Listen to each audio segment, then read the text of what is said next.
Testing, testing, 1, 2, 3, testing, 1, 2, 3, testing, 1, 2. Hey there, hi there, ho there. This is RHJunior, RHJunior Reality Check Live, coming to you live over the internet through a system of tubes known as YouTube, an imitation of the boob tube. Coming to you live with my own version of a sad little talk show called Spleen Squeezins.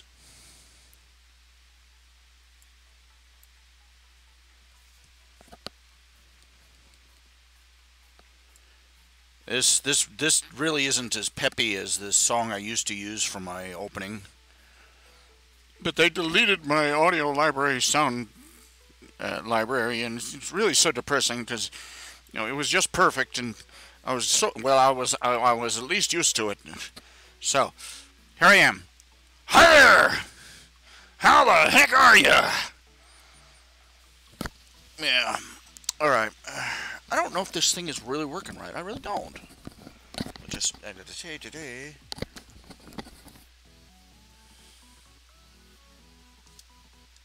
Slideshow.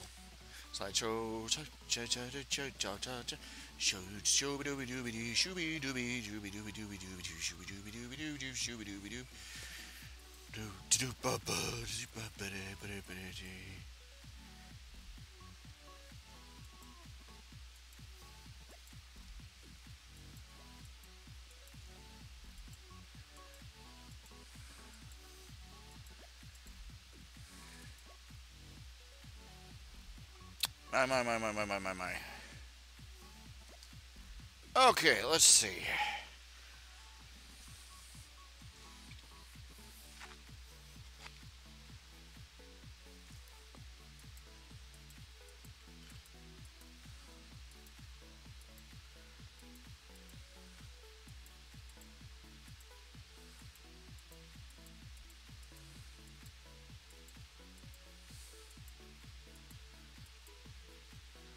Okay, let's see.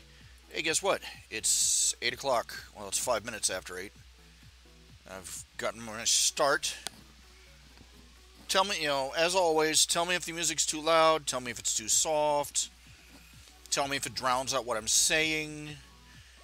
Because I can't really tell. Okay. I splurged a little bit. I got some barbecued wings. That's the problem with splurging. You do it, and then you just no longer thrilled. Remember when getting a big bowl of ice cream was a thrill. Then you grew up and you could have it anytime you wanted, and then you found out you didn't want it nearly as much as you thought you did. Well, don't know where to begin. Where to begin today? Topics of discussion.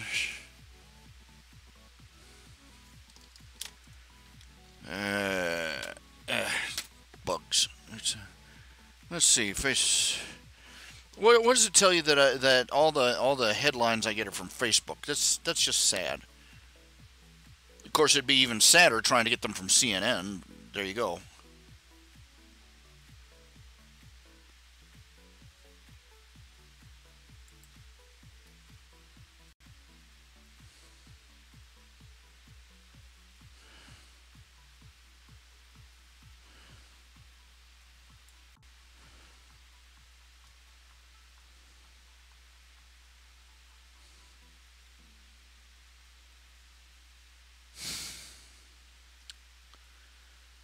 What can you say? Oh, no, that's cruel. I'm looking at this little video. Some woman's letting you got a little kid. He wants to taste some cocoa, so she's letting him try the baking cocoa. The look of betrayal. Here, let me show you. Just look at that face. Let's see here. We'll start it over here. Unsweetened. Yeah, that's cold. That's cruel. Yeah, you have to do it eventually though. Sooner or later, it's going to happen. The kid gets old enough. How does this really taste?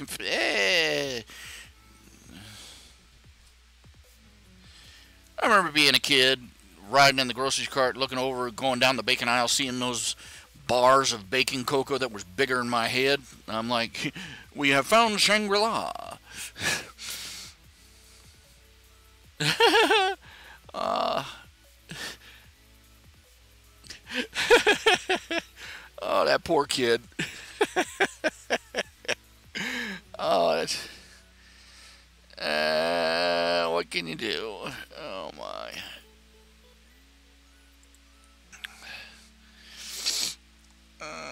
Or you get them and they try vanilla for the first time. Oh, this smells so yummy. Yeah. It's like life has betrayed me.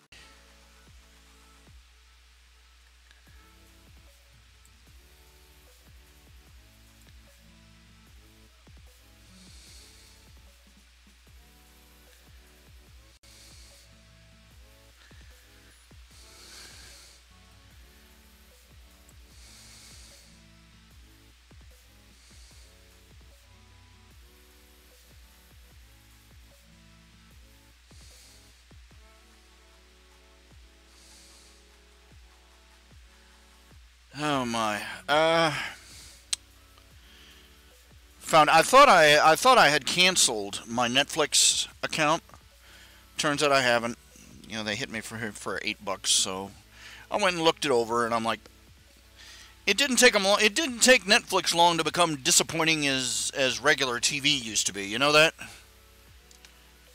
Out of the dozens of, and the thing of it is, you know that they have a huge library of stuff. It's just you have to know the name and enter it in and track it down and do the search for it. They only put on display the first dozen or so movies or videos or TV series or Netflix series that they want to push. If you really want to find the good stuff, you got to go digging for it. But you don't have a shovel, you don't have a map, you know. But anyway, I got on there and I'm like, I looked through the whole selection that they had displayed, which was really repetitive. You know, I'm sorry, you've got all these different categories and you're putting one show in like 7 of them. No. Anyway, I looked through and out of all those shows, I saw maybe 2 movies, 2 total, that I might want to watch someday. Maybe. Possibly.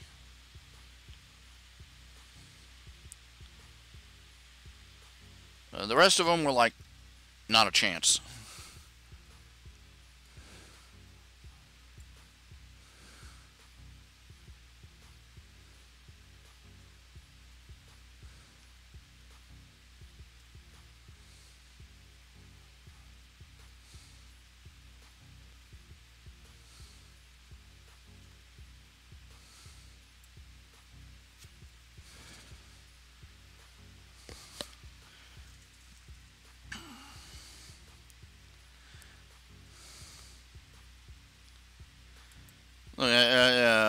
Okay. They found a new tactic, apparently. Since they can't get people to go along the idea of just welcoming illegal immigrants with open arms, they've started attacking regularly, natural-born American citizens, and and saying that their birth certificates and like are specious. U.S. birth certificates raise validity red flags. It's a mess. And the problem is that when the mess gets sorted out, it's going to fall down on the wrong side of the line. When they sort it out, it's going to become more permissive, and even more illegal immigrants are just going to pour over the borders, and even more criminals are going to get away with it, and even more, it's just going to be a bigger mess. The tactic of the left is to run around. The tactic of the left is to run around and make sure that we're all stocked up on fire extinguishers for the next flood.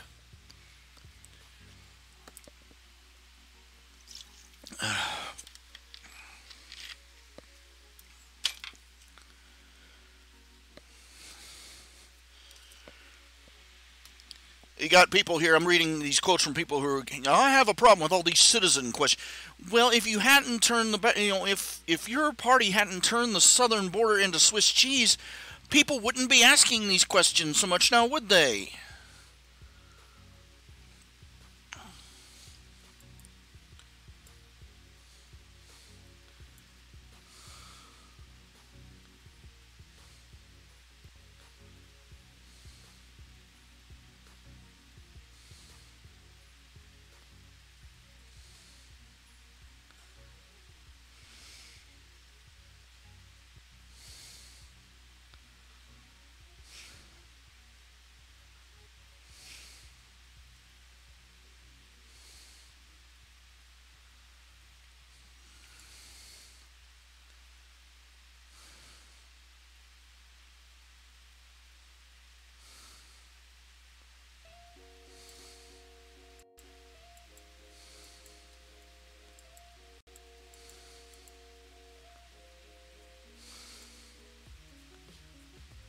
Oh my. Excuse me.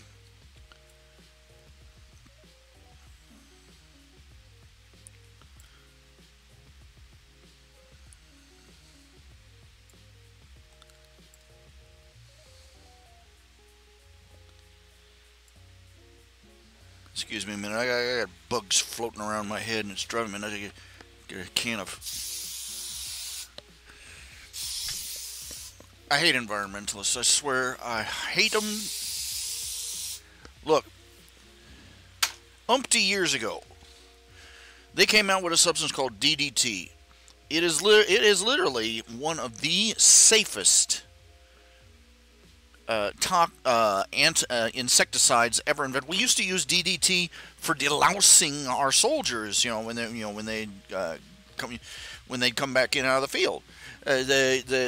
It was that safe. They used to spray it by the gallon on city streets as kids ran around in the spray.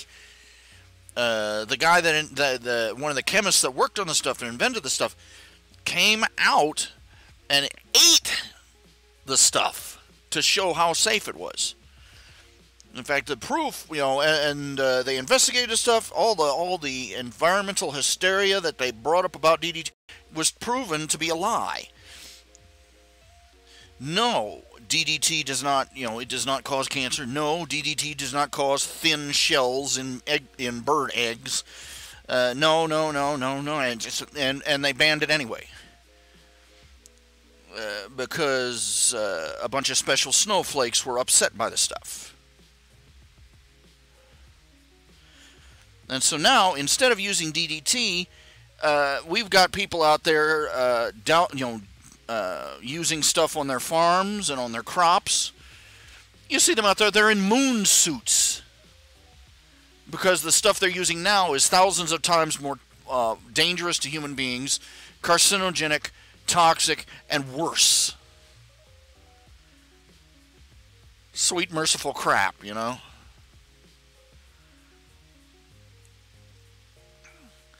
If it hadn't been for these a-holes back in the 60s, I could pick up a can of DDT. I would have been able to pick up a can of DDT, spray down this whole house, kill the houseflies in here, no problem. But now I have to pick up a can of Raid with 15 exotic chemicals I can't even pronounce, which will, if I get too much of them in the air in my lungs, will give me, just nice, lovely, huge, glowing tumors. But the environmentalists feel better about themselves, and that's the important thing. They feel better about them. They're so proud of themselves for getting rid of DDT, getting DDT banned. That's the horrible thing about leftists. They are so proud of themselves for some of the most horrible things that humanity has ever done. They are proud of themselves for losing the Vietnam War and getting millions of people killed or driven out of their homeland as exiles. The Vietnamese boat people, their fault. And they're just as smug about it as they could be. They're so proud of themselves for losing the Vietnam War to the communists and getting millions of poor innocent people killed and enslaved, and worse.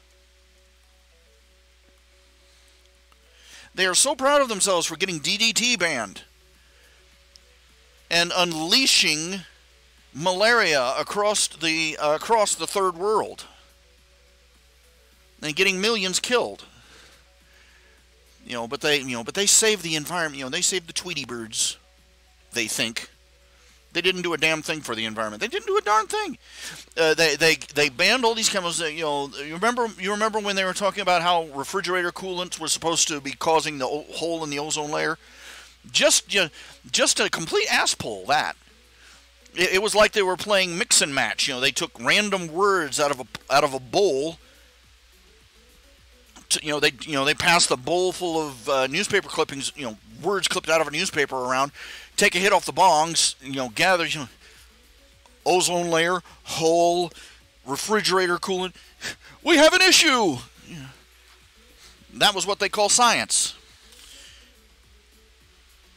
And they got all the they got the chlorofluorocarbon, they got the CFCs banned in most of the world. Problem is that the stuff the CFC that has been used to replace the CFCs is, again, surprise, dozens of times more toxic and hazardous and corrosive, and you name it.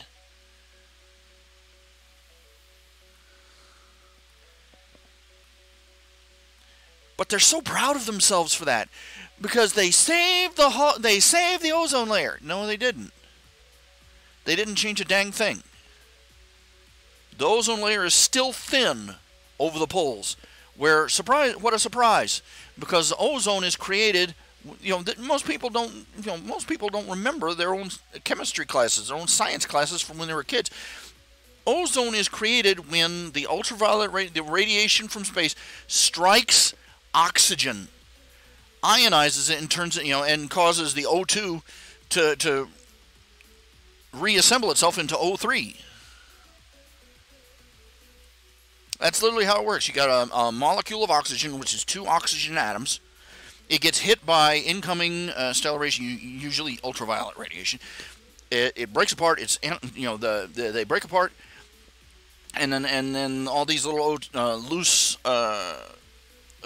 oxygen atoms come back together. They come back together because of their higher energy. Say it has O3, 3 little oxygen atoms in a triangle. And that's what ozone is.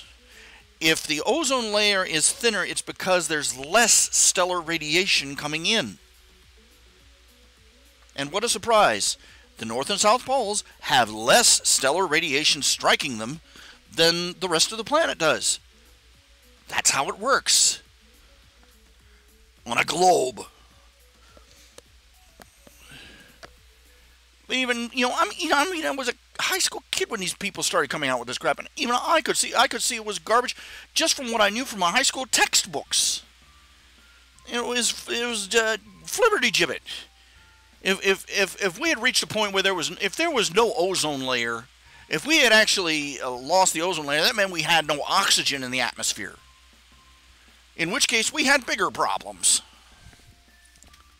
But no, they saved the world from the evil CFCs.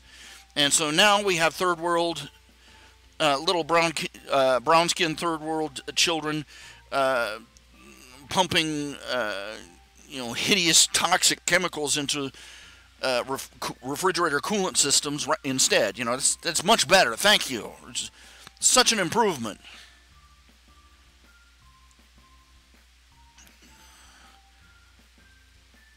The leftists, they even when they recognize a genuine problem, their solution, it's like if a leftist doctor diagnosed a headache, their solution would be to load the aspirin into a shotgun shell and stick the end in your mouth and pull the trigger. That's how they'd cure the headache. And no matter how many things they break, they're so proud of themselves for all the shattered little pieces all over the floor.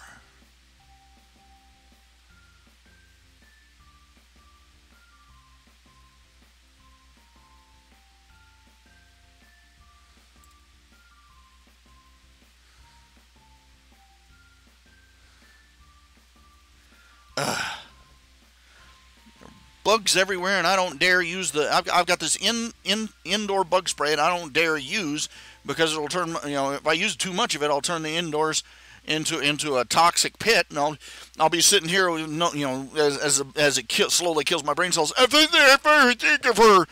killed the buggies,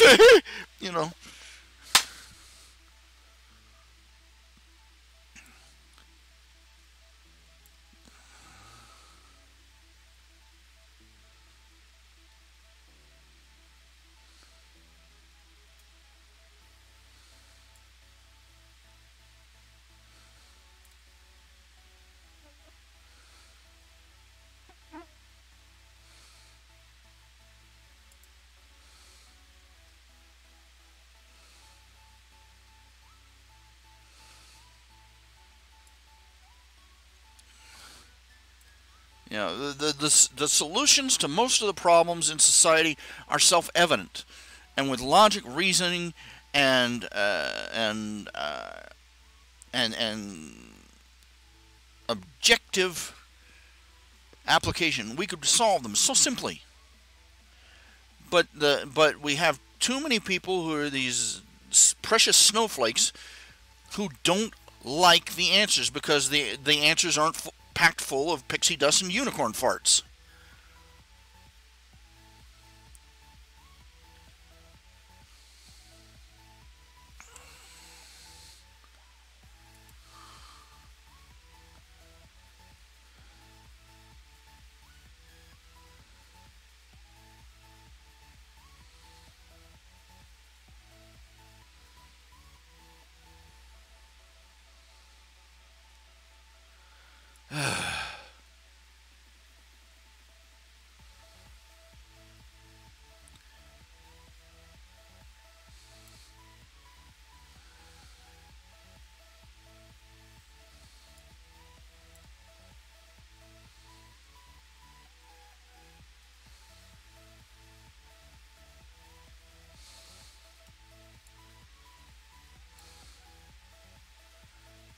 Just what does it take,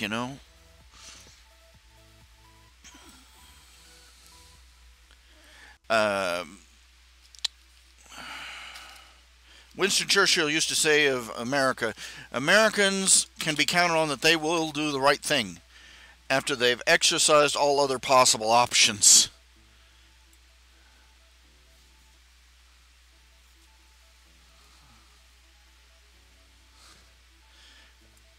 And he was right.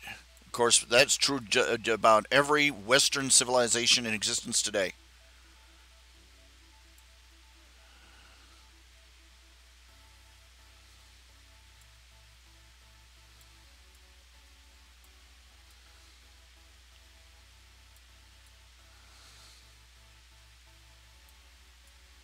Oh my. Please, somebody out there, somebody watching the show, somebody talking, somebody listening, somebody lurking, please come up with a topic of conversation, because I am tired of hearing myself talk at the moment about these particular issues.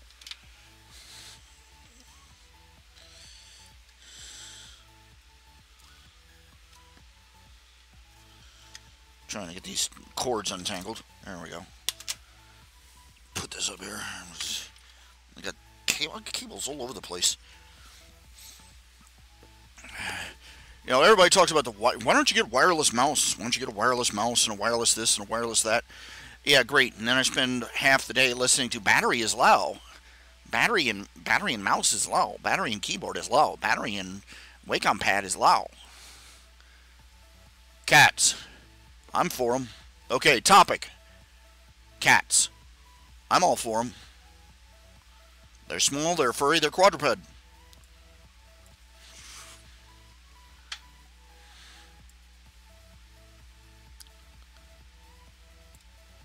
Ow, get off. Okay, who is Violet Evergarden?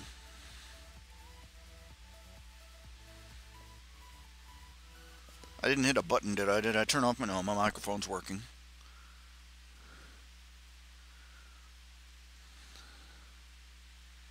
Meow.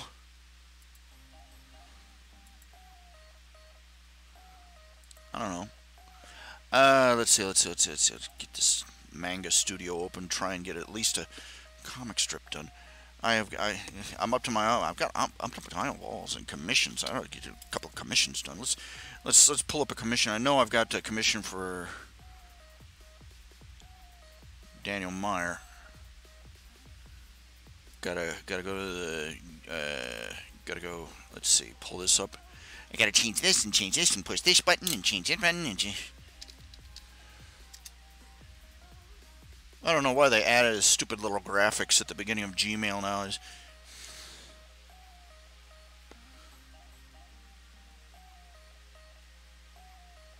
Everything's got to look like it came off the Apple assembly line.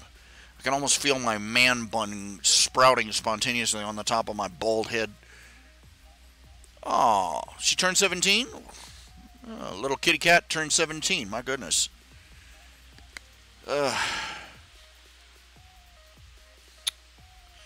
I used to have a cat, but, well, she ran away. I've had a couple of cats over the years. I've had a couple of pets, and right now I'm kind of avoiding the ideas.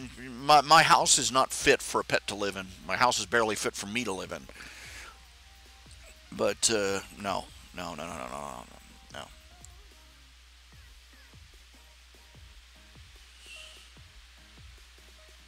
I considered getting a pet in a cage, you know, like a little hamster or something.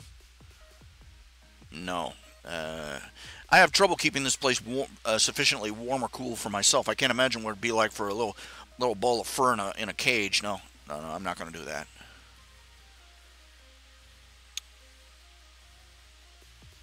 Boy.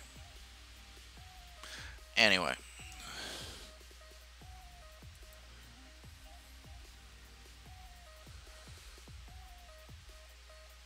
Now here's an idea for a vampire story for you.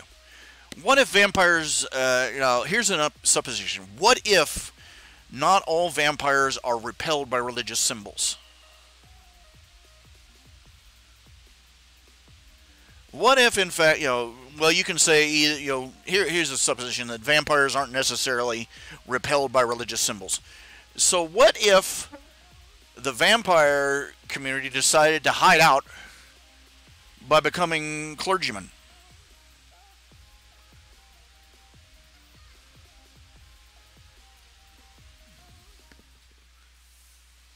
Think about that.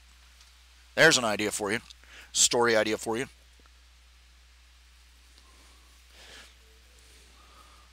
Here's another idea for you. Somebody else made up this one, and it really sort of, had interesting potential. Is the idea is that World War I, World War II starts up, and the vampire community decides to join the fight.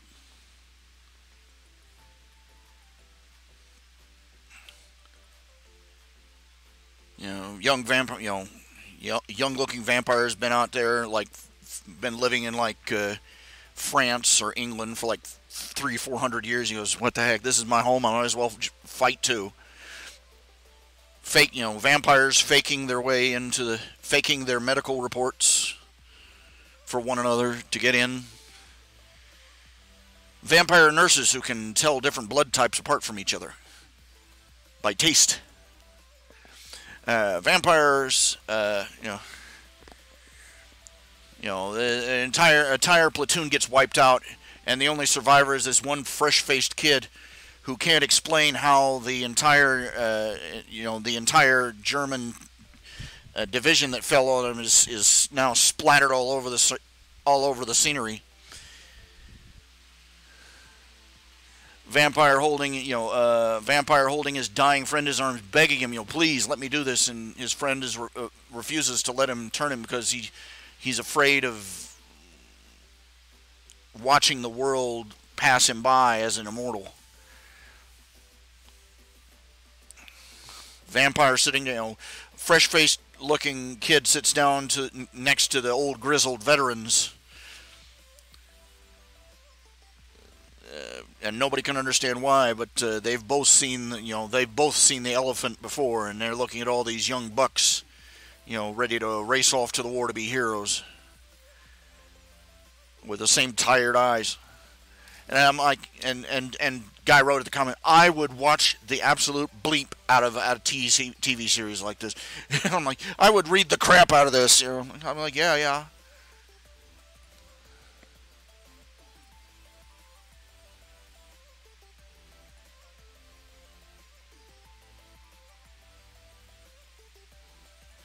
Yes, I've seen the ads for Battle Angel Alita, Mark. Yeah. You know, the robot girl killer machine discovers humanity. It's not really an original idea in anime. It's not really an original idea, period, in sci-fi. Living weapons discovers their humanity. That, yeah, yeah, we've done that. Thank you.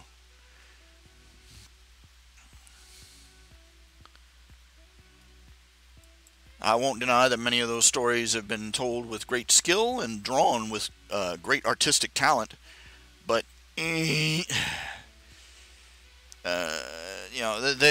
they are not sweeping me off my feet with the idea, is what I'm saying.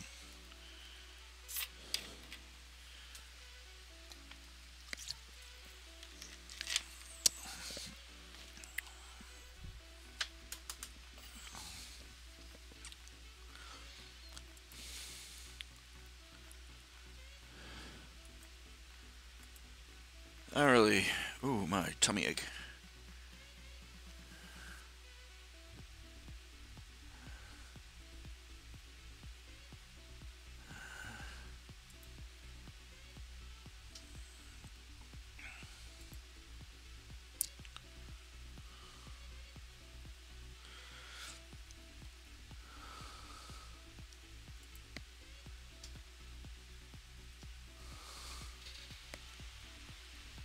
And I dropped my suggestion to Mom about the idea of the church live streaming their services, and only don't you need an internet account for that? And I'm okay. Could we move past that to whether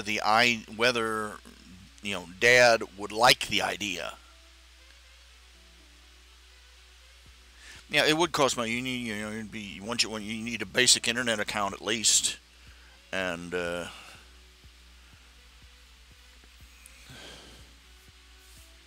or you could just record them and broadcast them or and post them on later on the internet.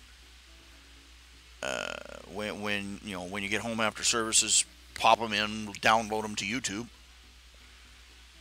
whatever it is. I feel like I'm rowing uphill with trying to get this idea across. My mom and dad were early. They were earlier adopters of the internet than I was. Okay, my dad was building entire computer systems while I was trying to figure out which end of a plug to stick in an outlet. So no, I just it's a little uh,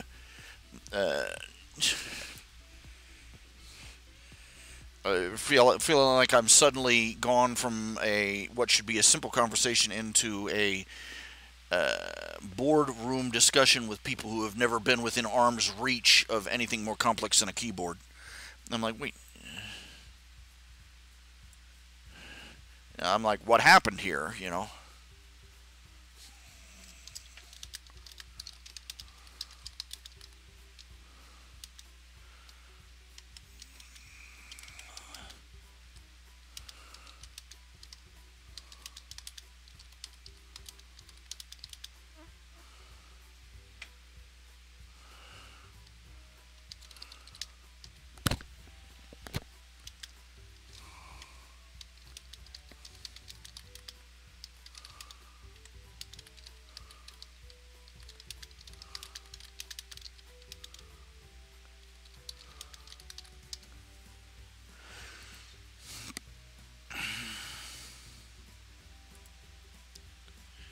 I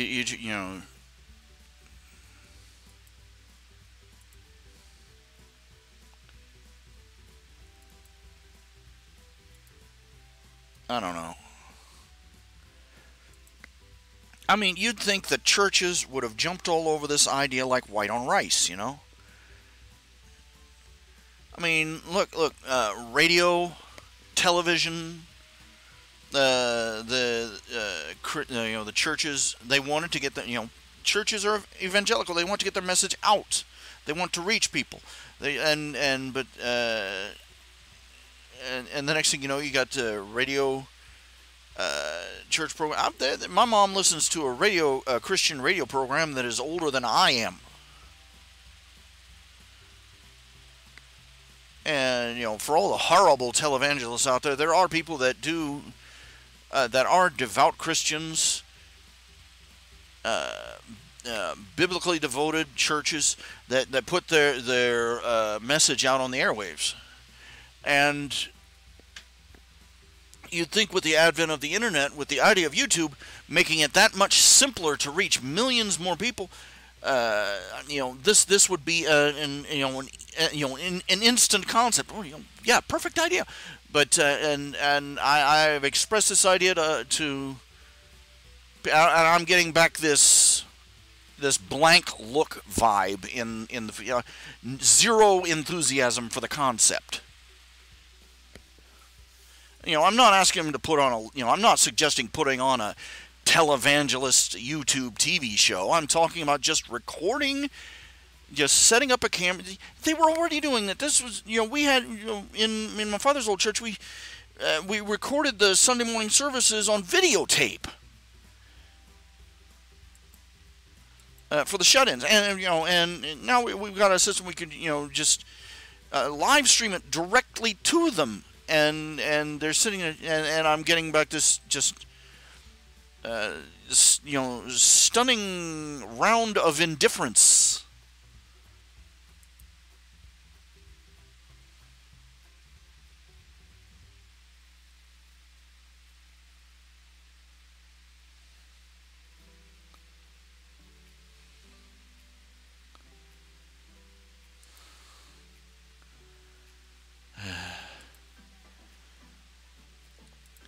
The problem with all these Battle Angel Alita stories, if the fembot, if the fembot they're describing looked like a toaster oven, nobody would care.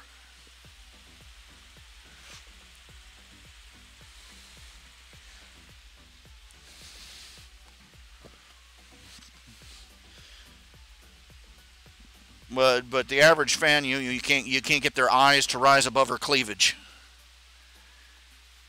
Men fanboys always complain about women with silicone boobs, and they going for and they getting all emotional over a woman with silicone everything. No, just. I don't know.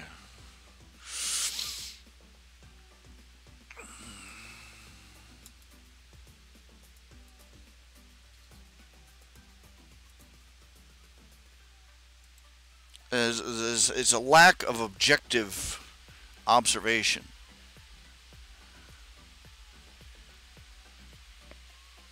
That she's not really female or male. If accepting the idea that this artificial intelligence is a truly sentient being, the appearance of gender is a complete artifice.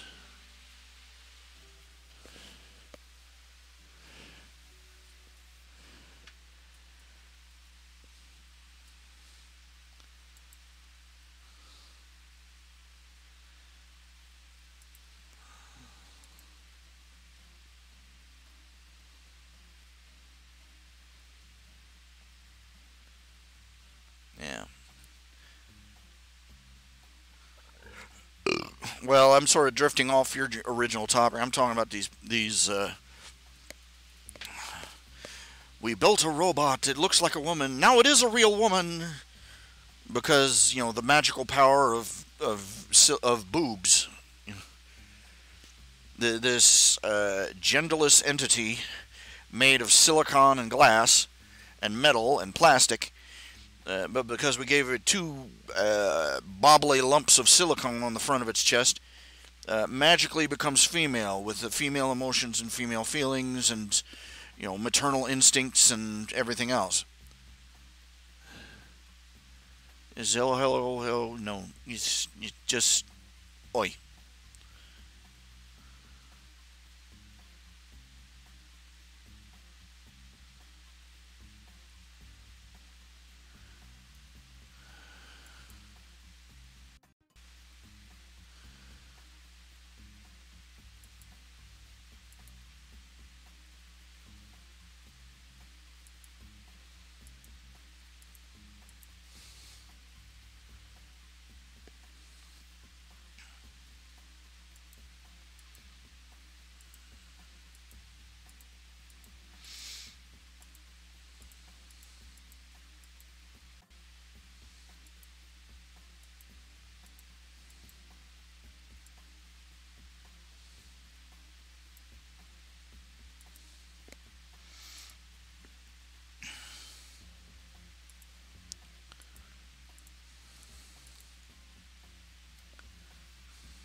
I'm pondering things. This is why I'm silent so much. Where the Iron Horde, this orc army, is loading up their battleships, and one of the monsters there is the orcs have these huge, giant monsters, one-eyed cyclops. Cyclops like monsters that and one of them has cannons mounted on its back, and at one point you're trying to dodge. You're going around the edge of the docks, trying to get around to the back of the ship to get on board, and you hear the monster handler going, "Fire! Fire!" Bombs are raining down. Aim, then fire. It just catches you flat-footed. It just, well, I guess you had to be there.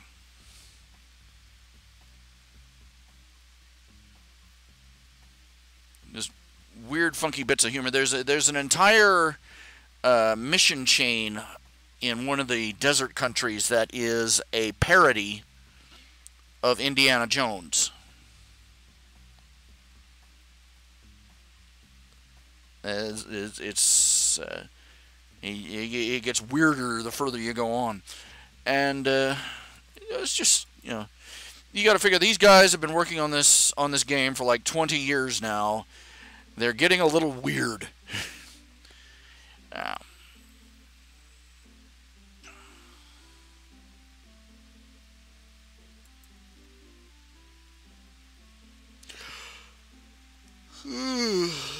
Excuse me.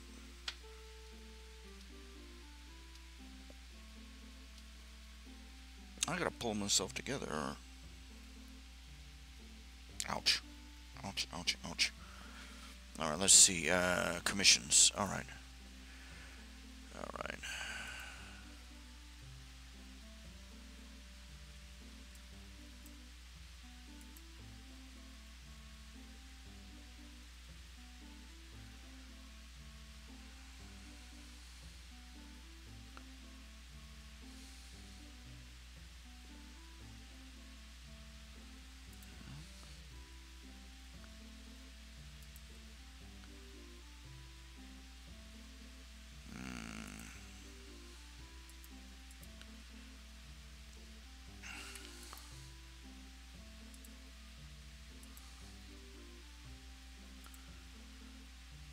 Let's see. Window capture.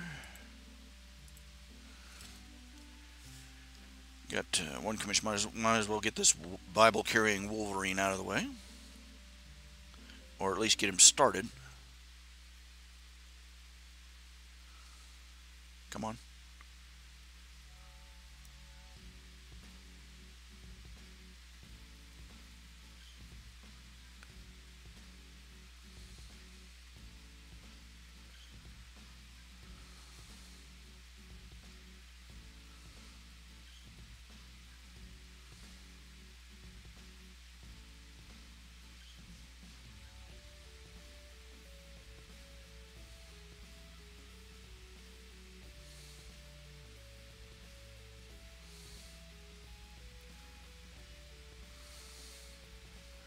I'm gonna have to dig out some information.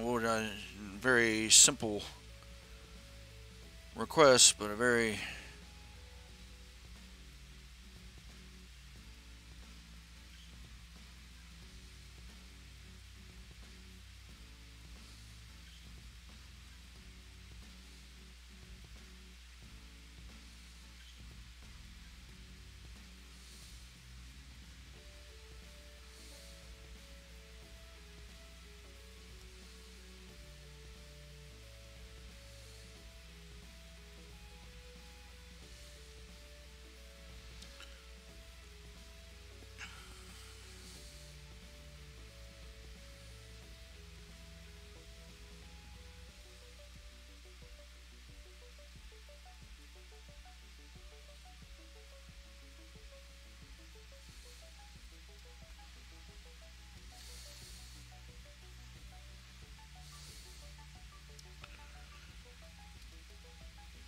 some days you feel 1,000 years old.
Charles Kramer, okay, just call it Charles Kramer.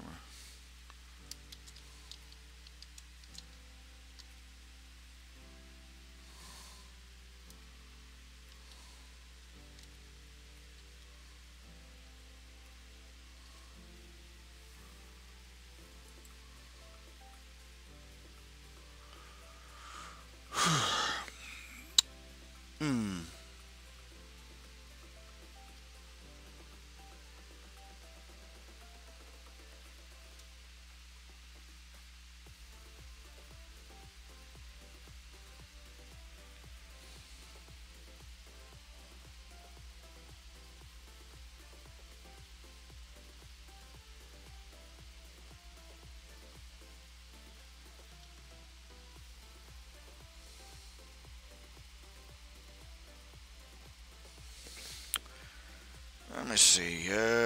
I'll get a. I need to look at a picture of a real live Wolverine. See, make sure I've got the color correct. Come on. Well, that's no help.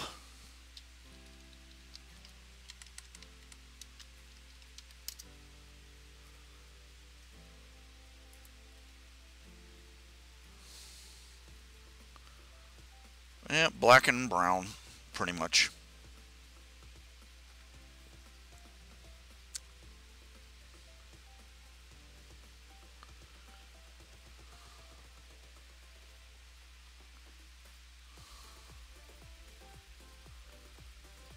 Yep. Yeah, it's always fun when they tell you they want a picture of I want an anthropomorphic whatever, and with it's some animal that's generally recognized, but the only reason you can tell that it's different from, say, a generic cat is because it has some exotic fur pattern. And then they tell you they want it in like a three-piece suit that will cover up the entire pattern. But somehow you're supposed to get across the idea that this is not a regular cat. This is a spotted marsupial cat from Pago Pago or something, you know.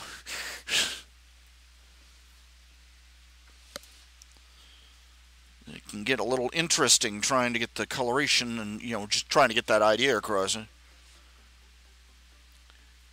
Or they'll go into extensive detail describing various attributes of their physiognomy that are not going to be visible in the picture in any possible way. Oh, he has blue eyes, and I want him to be wearing goggles. Yeah. Mirror sunglasses. Yeah.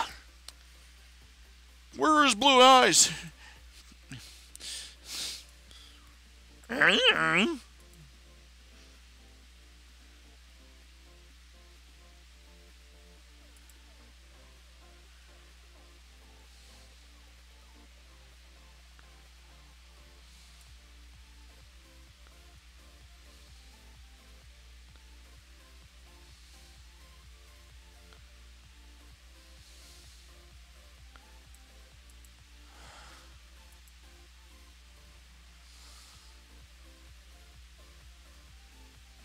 Just checking my email for a moment.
As I get a little tummy ache, gut rumbles here.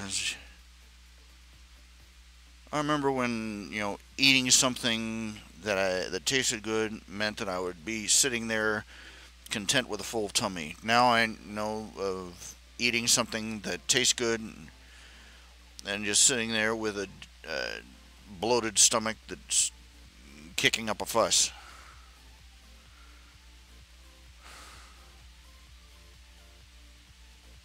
I'm not dealing well with getting old.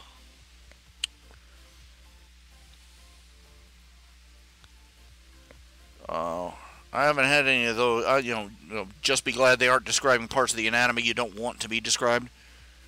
Let's see. If I ever had anybody asking about that kind of thing, no, not to my recollection, thank God. But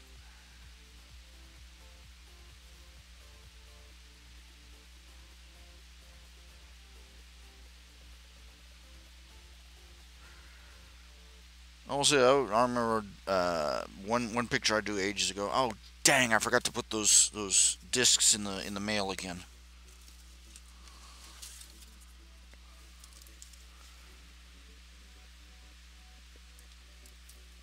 Okay, I'm gonna be right back.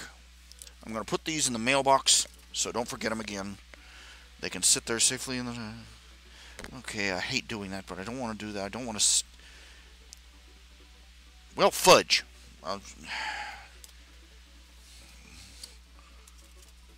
I got the DVDs, the Girls of Summer DVDs, ready to mail out, and I'm just sitting here. Do I stick them in the mailbox now, or do I wait till morning? Because I don't, there's no secure mailbox here. It's just my little plastic household mailbox, and I, don't want to leave them out in there for too long.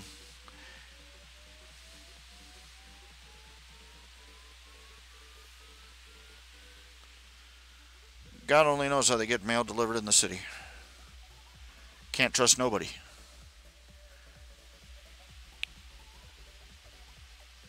But anyway, I did one picture once. There's a picture of a dancing kitty cat, a kitty cat girl, and I'm still very pleased with it. I even did a revised version of it. Oh, here, let me see here. Let's see, file, open,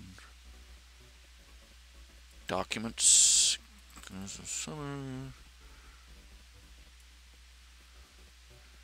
let's see.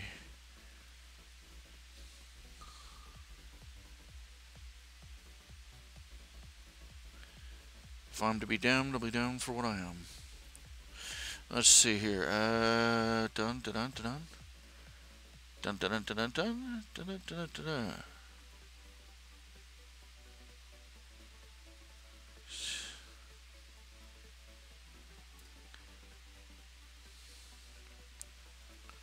Seem to be missing a drawing or two. Let's see here.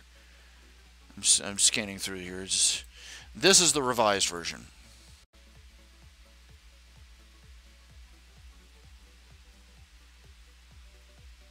And I drew this this year. It's a remake of her.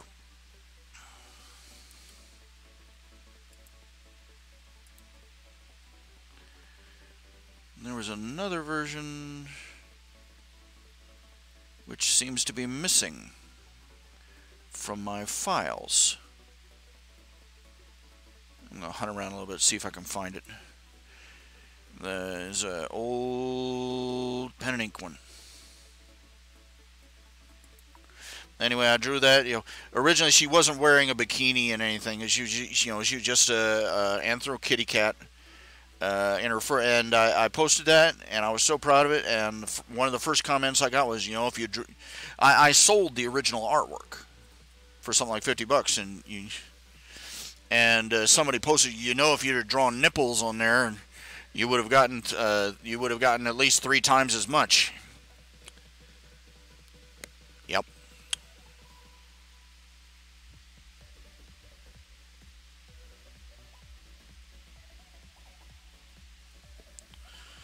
And that's people for you, dude.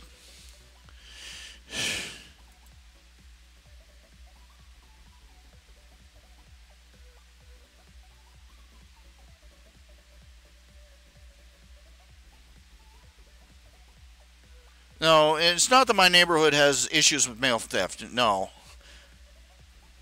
It's just I'd worry.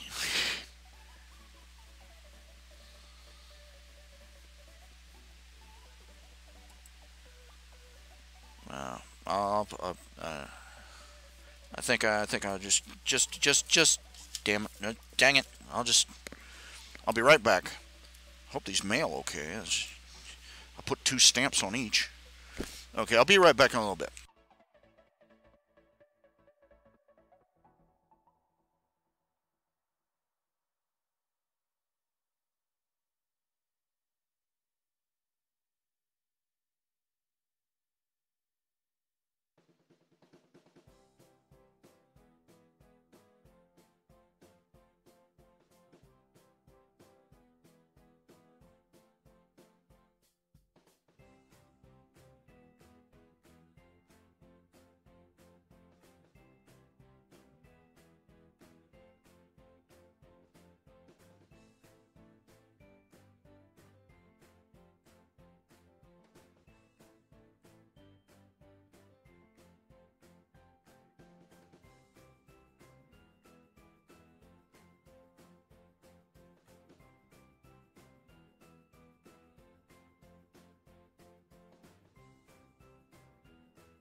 And good news, the stuff is out in the mailbox waiting to be picked up, and my new ink cartridges for my printer have arrived.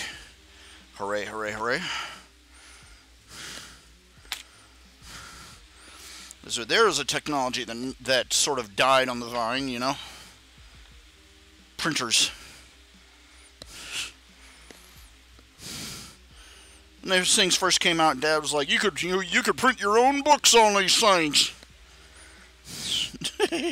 Then you start finding out how much the ink cost.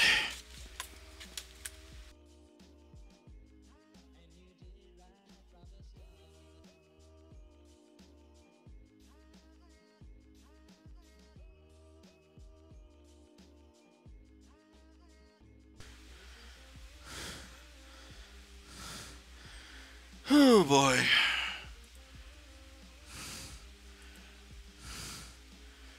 Heck with it. Let's see here.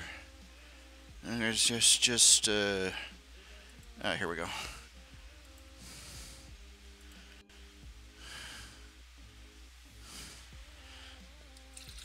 Many of the Girls of Summer drawings are remakes of old drawings I did way back when. Some of them are old drawings from way back when.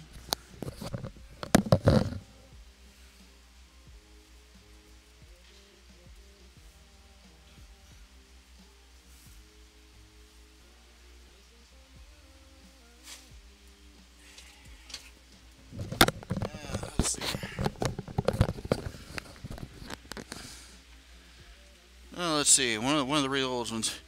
This one was colored pencil. Did that one ages ago. Can't even remember what year it was.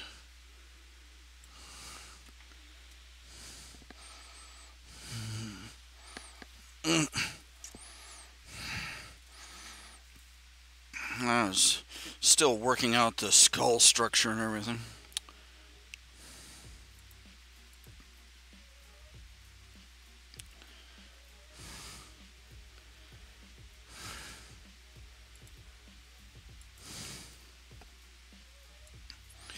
This one goes back 17 years. Year 2000, 18 years. That thing's old enough to drive a car. It's old enough to vote. You can see I still hadn't learned how to do draping of cloth very well. There should be folds in the cloth right there, where the mouse is in, and she's unusually skinny. I was still in that draw, pencil thin phase.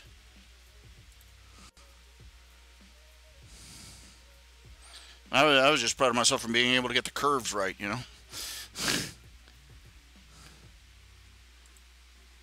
Now this one I've done two or three, a couple of times. Here, just a second. This is a complete remake.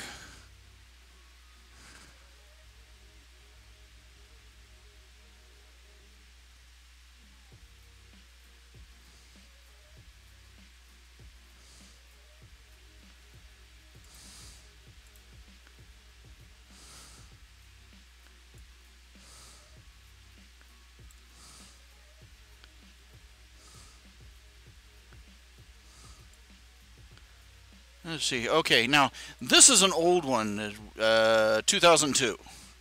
And you can see this is Janine. This is how I remember which one of the Pops Auto Girls has which name. Sasha the squirrel, Mean Janine, the mouse, and Mean Janine. That's how I remember. And BB the bunny rabbit. Now you can see knobbly joints. Ridiculously thin. Excuse me. Now, very, very, shall we say, saucy look. But This is the remake I did of that particular drawing.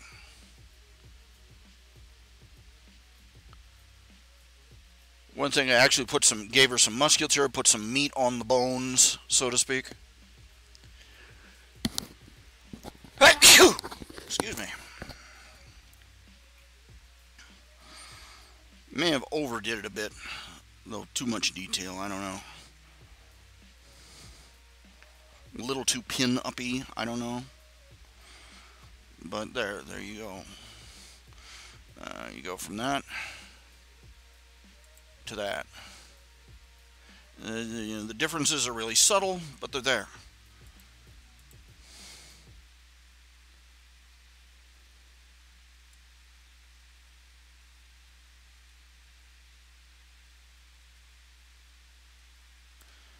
Now this one's kind of sad.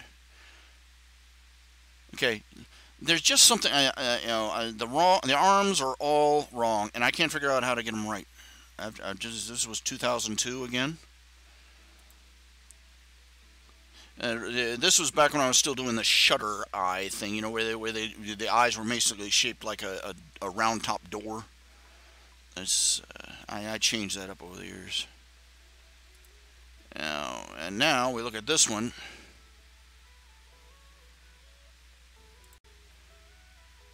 And it looks it almost looks grotesque to me. It just does not look right. But I banged away. This is one of the problems when you're an artist. You draw something and you look at it and you go, oh, this is great. And then you ship it out, and then you look at it later. You look at it later, and you look at it later. You go, what were you thinking?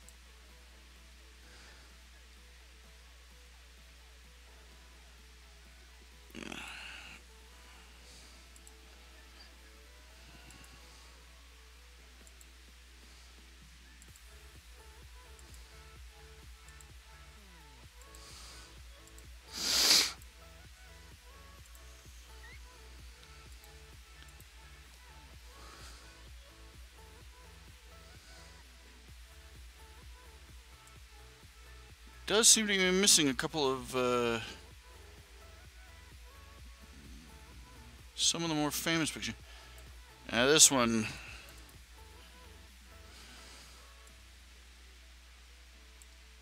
(2003), Thelma. Pen and ink on. Excuse me. Oh, dust in the air.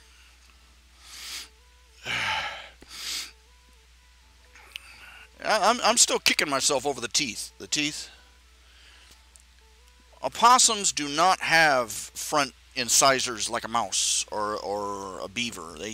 They have little snaggle teeth. Little pointy teeth. Her teeth should never have looked like that, but a cartoon. I went with a cartoon cliche and.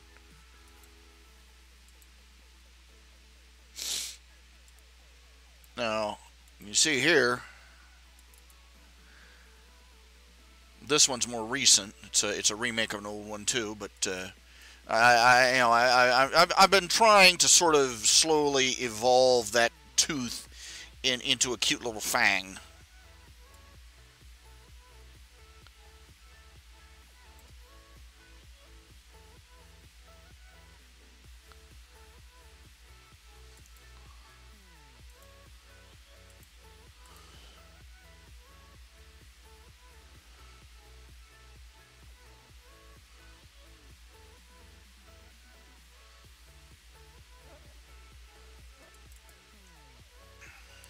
And you all know this character. When I first I remember one of the first comments that she got when she made her first appearances. One of the readers says she got a body like a burlap bag full of bobcats. Very florid description.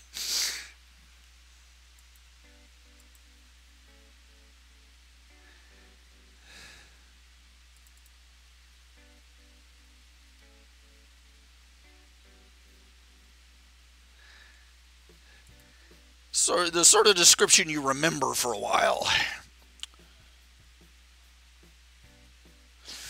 Now, you know, the proportions are a little off on this older one. This was in 2004.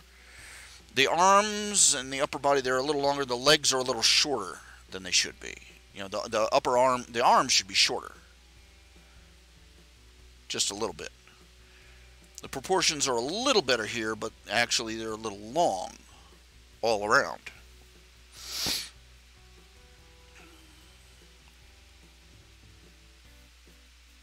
You know, it's a tricky balance. You're trying to draw these small dwarf-like creatures. You want to draw them, you know, properly proportioned, but you don't want to make them look like they're dwarves or, you know, well, midgets. You don't want to, you don't want to have that guy from the Game of Thrones vibe, with little short arms. I'm a midget. I'm a midget. I'm a midget. I'm a midget. Yeah.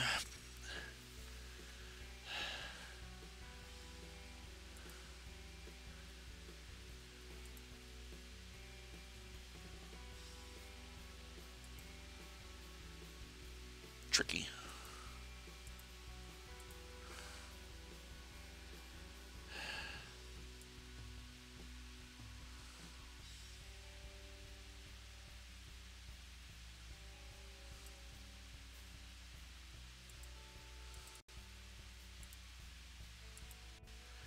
Now these two pictures, these were drawn fairly close together.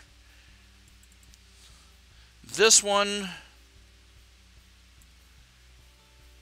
this was drawn on actual paper with micron pens. If you want to do archival artwork, if you want artwork that really lasts and the ink is you know, good solid lines, use micron. Do not use Sharpie. There's a difference. Micron uses pigment in its ink. Pigment is granulated, it's very fine, well, essentially a powder. While Sharpie uses dye, which is dissolved in liquid. And the difference is that the dyes tend to smudge, they tend to blur, they tend to spread out from the line you draw.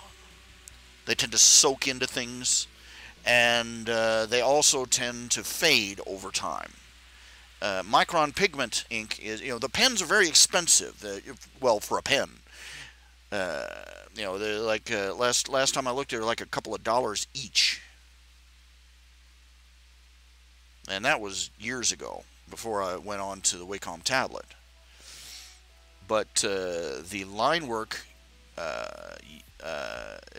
it's perfect for line work, and the artwork lasts just about forever. Now you can see here, this was back when I still had the patience to do things like hatching. This was me trying to make the you know, I was trying to be a sophisticated. All these things are badly drawn and distorted and disproportionate, and the perspective's all off, and these things aren't even properly aligned, and it's just you're sloppy work, but tons and tons of hatching and pointless, just because I'm a sophisticated artist.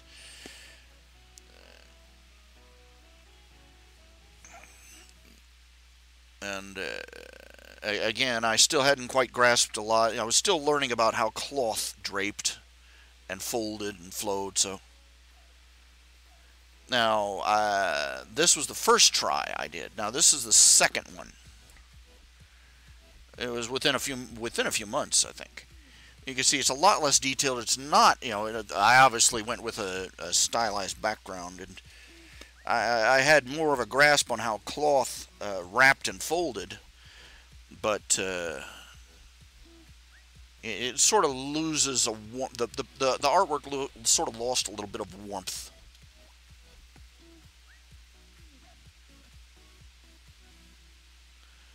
Now you can very clearly see where now you look. These were hand drawn, and the dye in the I used a wide tip marker for these lines, and well, that's one of the reasons I switched to all digital, because I got so tired of fighting my various art materials to try and get just the right effect, and they always came out looking like they were done with cheap Crayolas, no matter what I did.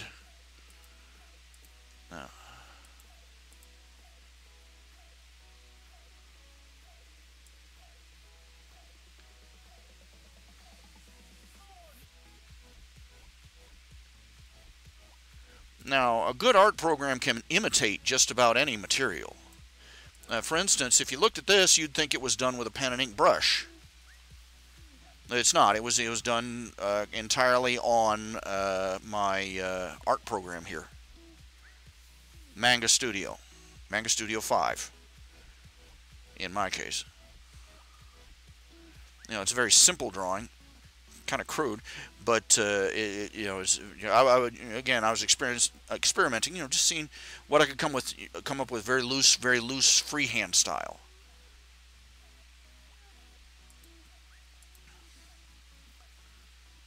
I tend to be, just tight control obsession with pens. It takes me a serious effort to to let the art be more loose. And here's another one I did with microns. All of that hand drawn. All the little dots, all the little points.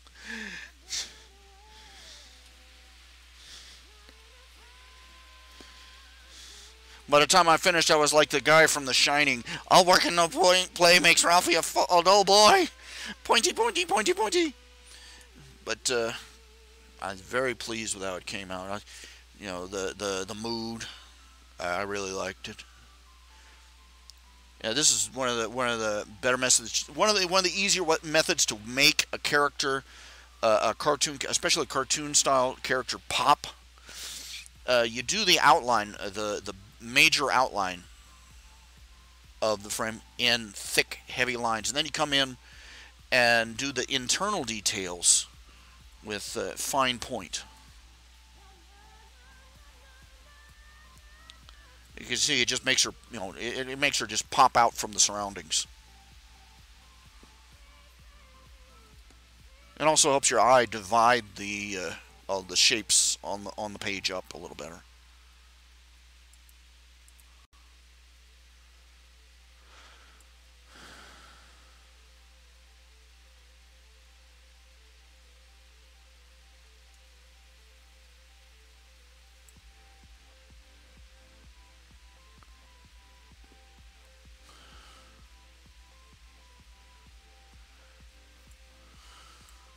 Now I touched this. This is an older one. I just retouched it up. Made it.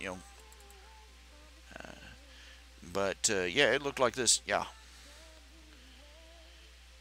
They were passing a copy of this around on a couple of waves. Oh, this is that prude Ralph stuff. Oh, this isn't Ralph. Ralph would never draw that. It looks like it's not him. Yes, guys, I know what a woman looks like. Thank you. But.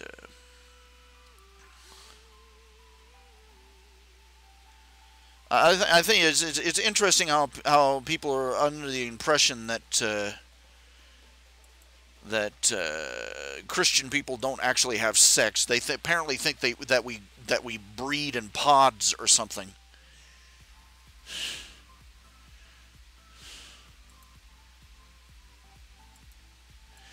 Now you see, this is from a storyline. It was way back in the day, when I was doing Under the Lemon Tree in its original form, I was on a diet. I was trying to lose weight. I was desperately trying to lose weight. I was 270 pounds at the time. Oh, what I'd give to go back to that. And I posted my weight, and basically the idea was that Ben was on the same diet as I was. And every week I'd post my weight in the corner of the comic strip, and if he got we got down to the target weight, Lily had promised to take him to the beach and wear this bikini. He never hit that mark. she ended up wearing the bikini anyway. I apologize not for having male hormones. Thank you.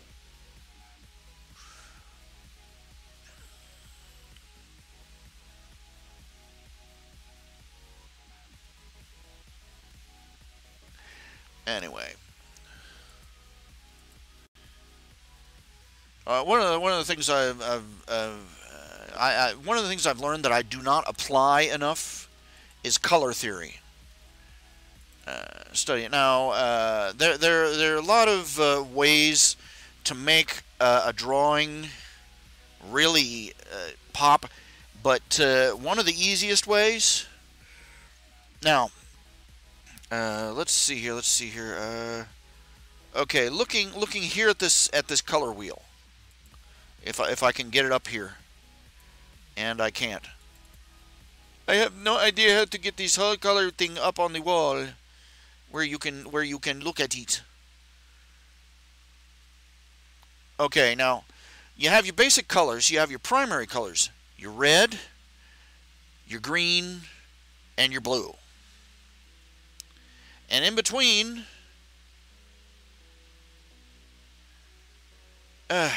it's complicated. When you do it, it all depends upon which way you do it. Is whether you're using illumination or whether you're using additive coloring or subtractive coloring, or, well, anyway, TV screens and computer screens use red, green, blue. Artists, let's do a quick color here, okay? Okay, this is totally inaccurate to what I'm doing, but here, what I'm doing. Red, yellow, blue color theory. Okay, red, yellow, and blue, or an approximation thereof. Now, here's one thing to remember. I'm colorblind. I'm partially colorblind, so all my colors tend to be very vivid. And they're not exactly, and they're not going to be particularly accurate. But I'm just giving you a general description of how the color theory works. Now,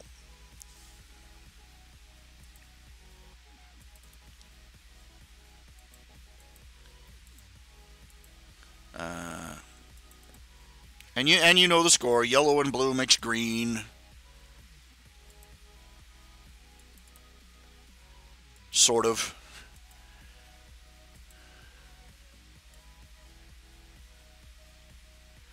Now, one of the things I was only in art college for 1 year, and I only had about a year of homeschooling that I did through mail, where I learned a little bit of artwork and color theory and so on and so forth. I got the book still floating around here somewhere, but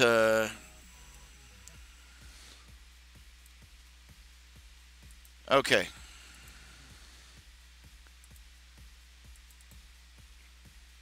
Color is a very complicated thing, largely because in a way it's very subjective.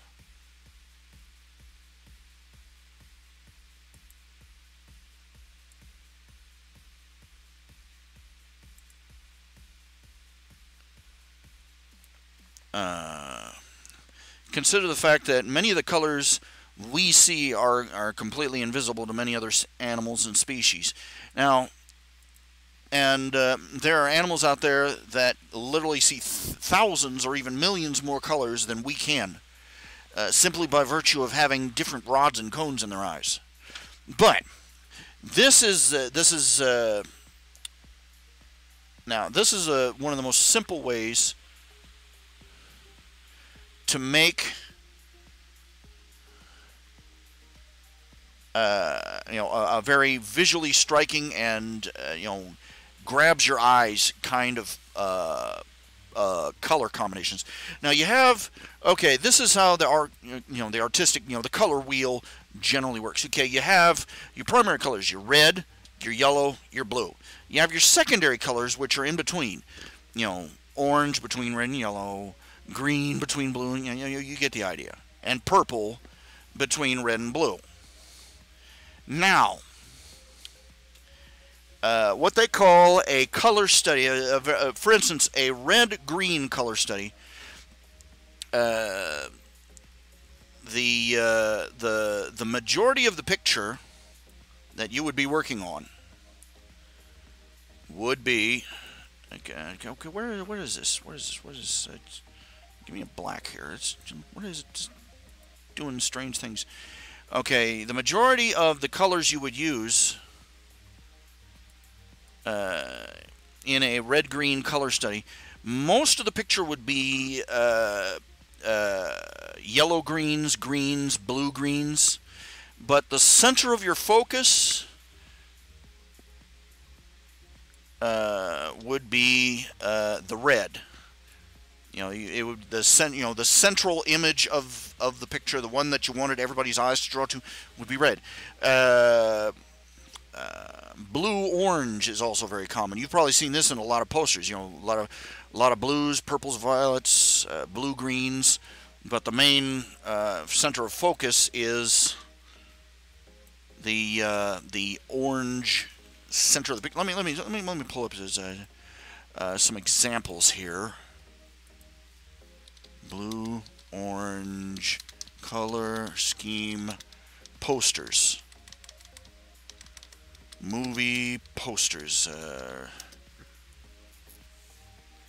This is a the blue-orange color scheme is very popular right now with a lot of action movies.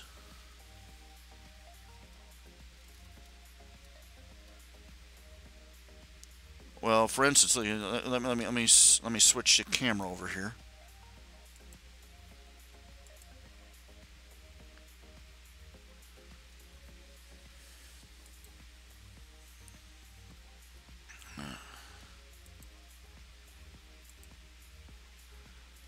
Let me see if I. Well, here, look.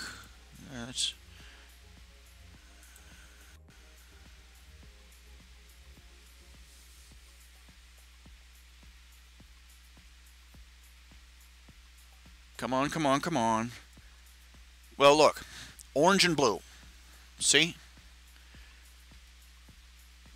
Heavy reds, blues and blue-greens. Reds, orange, orange and blue.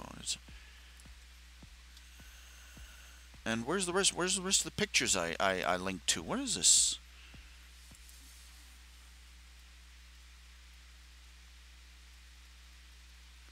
Oh, dad blast it.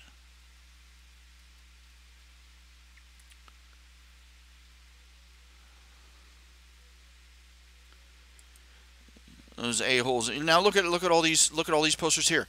Heavy on the blues with a little bit of orange or yellowish orange to focus your attention. Right here, a little bit orange here, a little bit orange here, a little bit orange here, and there you go. You see what I'm saying? That's a blue-orange color scheme. You can also use red and green, or yellow and violet. One good example, here's do not save here. Well, this one, you'd call this one a red-green, because you have Sasha here, the very reddish-brown, but the rest of the picture is in shades of blue-green, green, yellowish-green, which draws your eye to, ta-da, her. Of course, your eye is going to be drawn to her anyway in black or white, but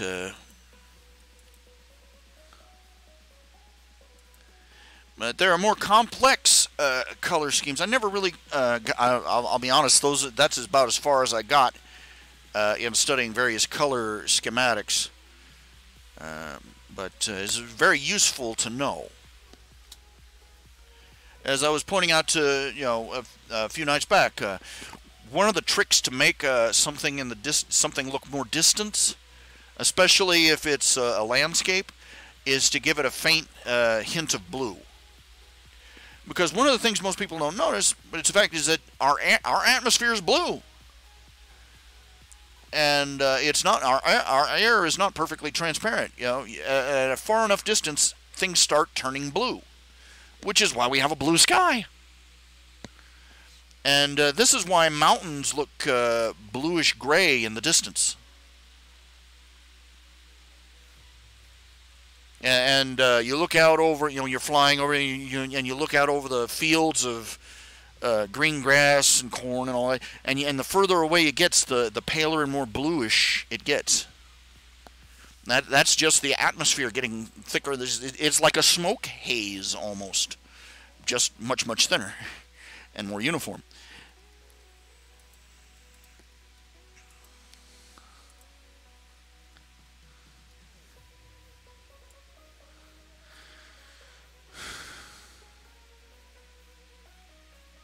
Now here's a very gratuitous blue and orange.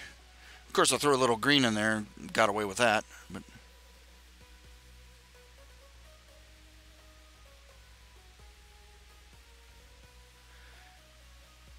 the blue-orange color scheme is very eye-catching. It's why most of the posters for movies use it these days.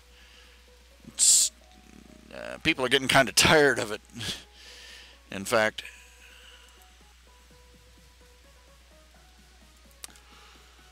Oh boy, excuse me.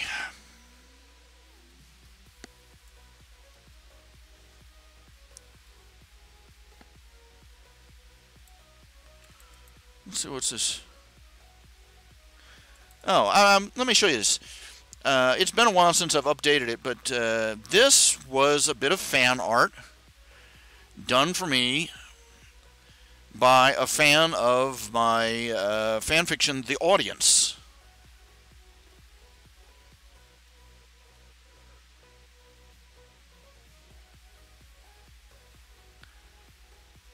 I wish I was as classy as that guy.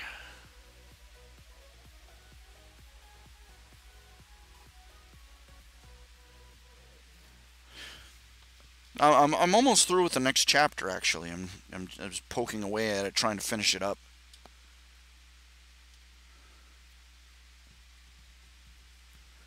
You see, I like all the little details.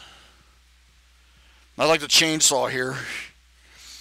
Reference to the chapter where Discord tried to freak out the protagonist by dragging him into a dream scenario, and then finding out too late that human beings really aren't somebody you want to drag into a dreamscape.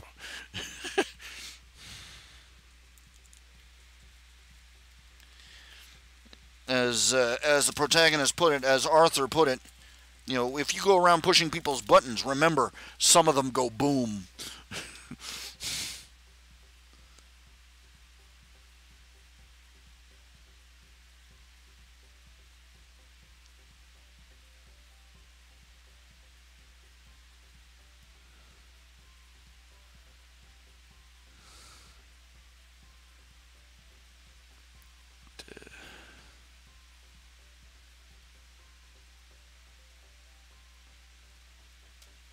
You know, the guy may not be the guy may not be the world's greatest artist, but you know,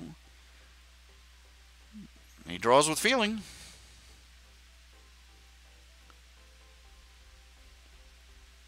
And I can't help but appreciate the gesture.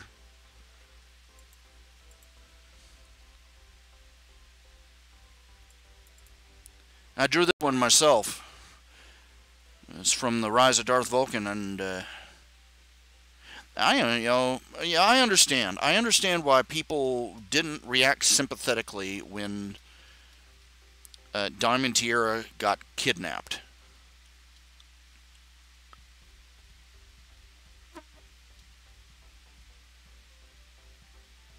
I understand it, but I still have to say, I may understand it, but I still don't approve of it. That's what I'm trying to say. Is that I'm still disappointed about it. That you'd think that as adults we'd at least accept, yeah, a horrible little brat is a horrible little brat, but it's still a child. Yeah, I wanted people to say, you know, I wanted people reading the story to stop and, you know, stop for just a second and go, you know, wait a minute, I'm rooting on the brutal abuse of a 10-year-old child. Because I hold a grudge because she was mean to Apple Bloom at one point.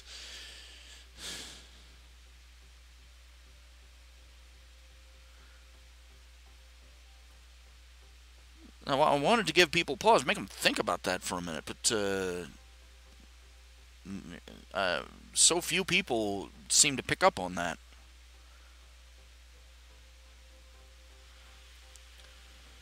I'm not really horrified that people reacted that way. I mean, I understand it myself. I mean, I know myself. That horrible tendency to see somebody, to develop a, I suppose you'd call it a bystander hate of somebody, and then gloat at their misfortune. And then suddenly you stop and realize this, this person that's suffering is an actual human being. It's an actual person. But, or at the very least, when you're talking about fictional characters, you realize you're gloating over the misery of a relatively tiny villain. You know what I'm saying? Think about it this way. Think about it this way. Discord. Everybody falls all over themselves to forgive him. And talk about how he's reformed and he's a whole different character. Starlight Glimmer. Sunset Shimmer. Nightmare Moon. And just about every villain, some of them who have been responsible for dang near destroying their world. And the fans are all ready to swoop them up and cuddle them, and declare them their waifu. But you take, for instance, Prince Blueblood. Prince Blueblood, who appeared once in the entire show thus far that I'm aware of.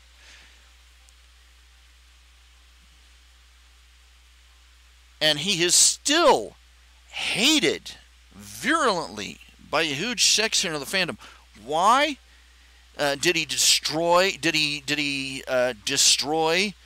some long forgotten kingdom? Did he nearly plunge the world into eternal darkness? Did he nearly destroy the fabric of space and time? Did he nearly plunge the world into madness? No. He did something 1,000 times more horrible. He failed to live up to Rarity's expectations.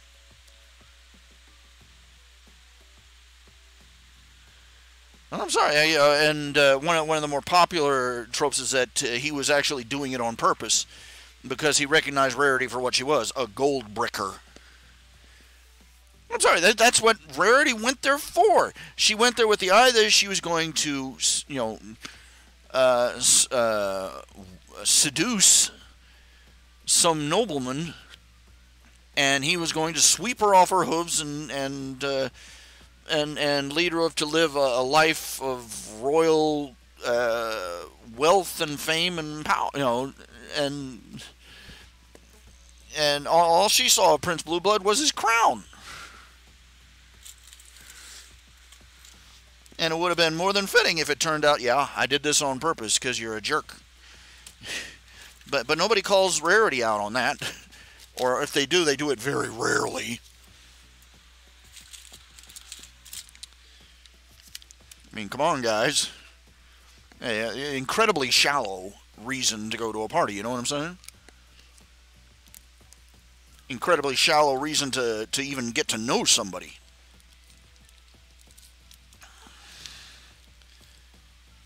She did nothing to show herself any different from any of the other, surely hundreds of women that were trying to snare them a man.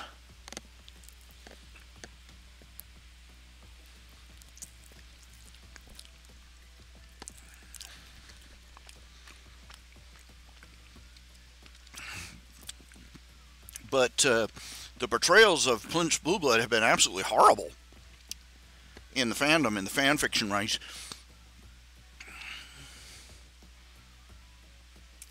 right up to being a murderous monster.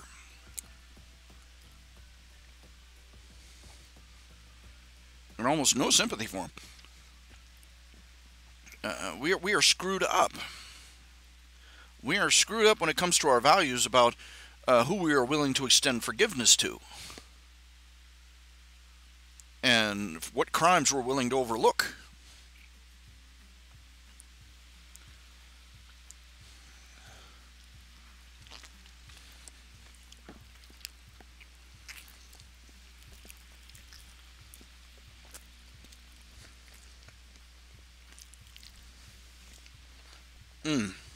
Excuse me a minute.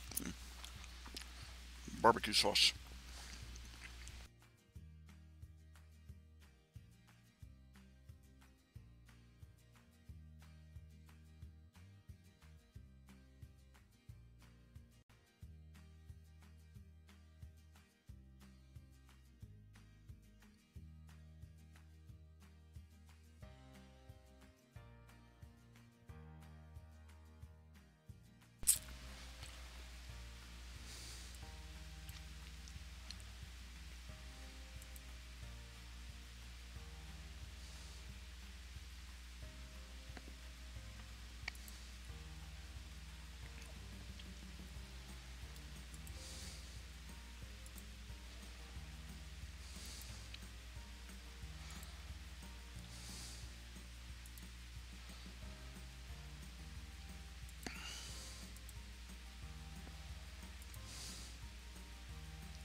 I'm doing barbecue chicken wings.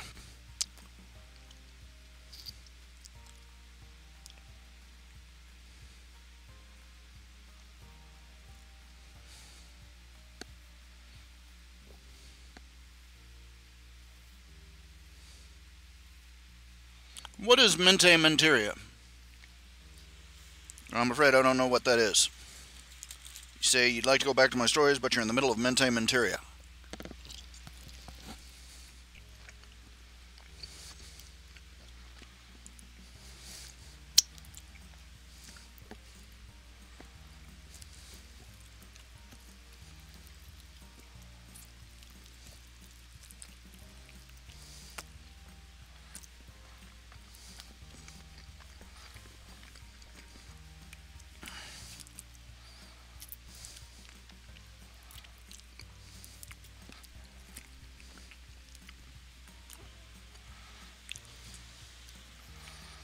Not sure where I'm going with the characters, really. Some days I wonder if I'll ever get there. If I'll live long enough to get there.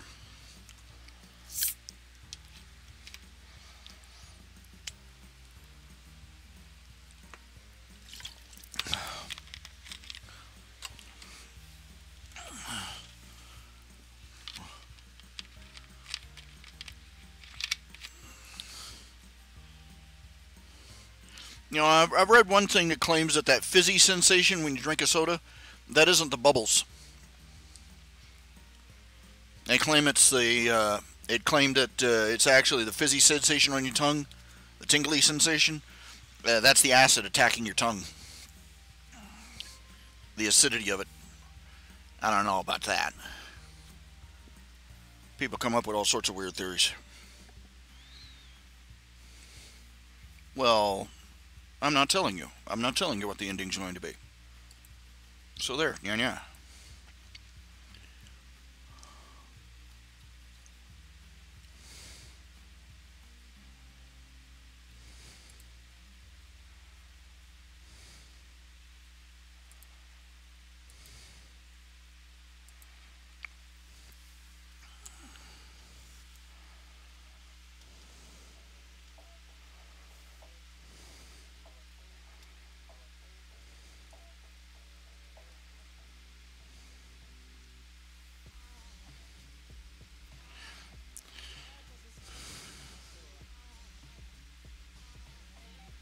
It's the the carbonation is apparently produces some sort of acid. I don't know. Somebody just making stuff up for all I know. I was reading an article the other day, about this woman. She's basically complaining about how bad it was in America compared to Switzerland. She and her husband apparently had gone to Switzerland and lived there for a few years, and then they came back to America. And she's talking about all these comparisons. Basically, it boils down to she went over to another country, enjoyed their welfare programs, and all their social goodies and handouts, and now she's come back to America, and a lot of those social goodies and handouts don't exist. And she's just this is we could be doing better for people, and et cetera, et cetera. But she did have one point I have to acknowledge. She said around in Switzerland they take lunch seriously. They say it's the idea of eating in your office is considered almost grotesque. She said she was sitting there one day. She had to eat a sandwich at her desk. Try and making up some lost time. And her boss, one of her coworkers came in, and he just fanned the air and then opened the window. It smells like somebody ate in here, ate a sandwich in here or something. Ate their lunch, and he fanned out the air. And she said, "Well, yeah, I did. I had my lunch in here while I was working." And he almost gave her this pitying look. He said, "You're having lunch with us tomorrow." And they go out to lunch. And they have and they don't. And if they come back, they don't freak. They go out. They have an hour-long lunch, an hour and a half lunch, and then they come back to work. Now you look at our society and our culture. Let's put it this way. Chris Rock made this point. He said, "You go to prison." Chris Rock. You say you go to prison. You're an axe murderer. They give you an hour for lunch. You get an hour to eat your lunch in Sing Sing. You get an hour to eat your lunch in Alcatraz. But if you work for a living, you're supposed to go out, go to wherever you're going to get your lunch, buy your lunch, sit down, eat your lunch, and then get back to work, all in 30 minutes. He stood up there at the microphone and said, "Dear boss, could I possibly have a lunch like I killed somebody? Could I eat lunch like a murderer, like an axe murderer or a thief or a bank robber? Could I have an hour to eat my freaking lunch?"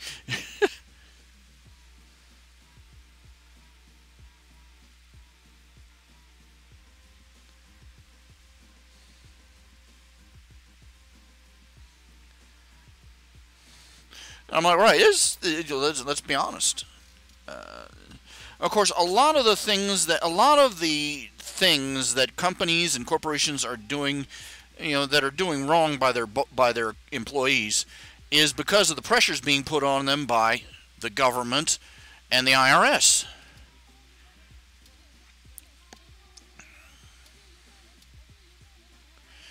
When you got everybody, compressing you from one end, you're going to have to give at the other.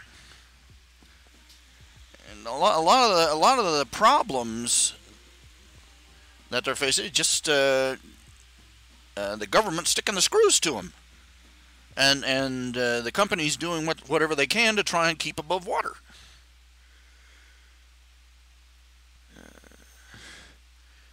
The reason, one of the reasons that so many companies are giving only so many hours, they're chopping people back to 20 hours a week or less, handing out part-time work like it was candy, and nobody's able to get full-time for nothing, and they can't get it. Well,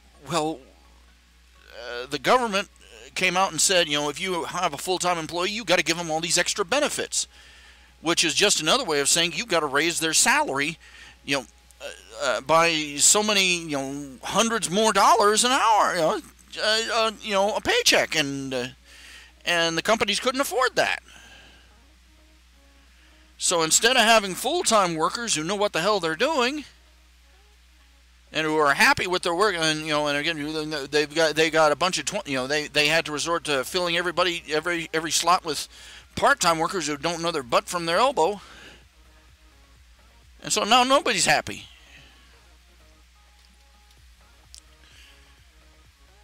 Look, when an employer sits down and decides whether to hire somebody, they don't just consider what your salary is going to be. They have to consider your salary. They have to consider how much Social Security they're going to have to pay to employ you. They have to consider how much they're going to have to pay out in benefits. Medical benefits, paternity leave, maternity leave, and all this other stuff. They have to look at all the other things they have to pay, all the other costs. All the other costs, all the other taxes, all the money that's going to go right past you and straight to the government, and decide whether they're going to hire you or not.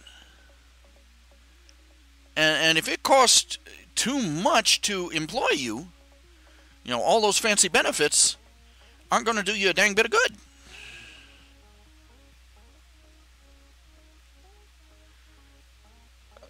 Well, of course, guys, let go of the carbonated thing, okay? Let go, move on. Like I said, it was just some guy posting something on the web, and I was like, I have no idea whether this is true or not. And, it's the internet. Welcome to the world, Don't panic.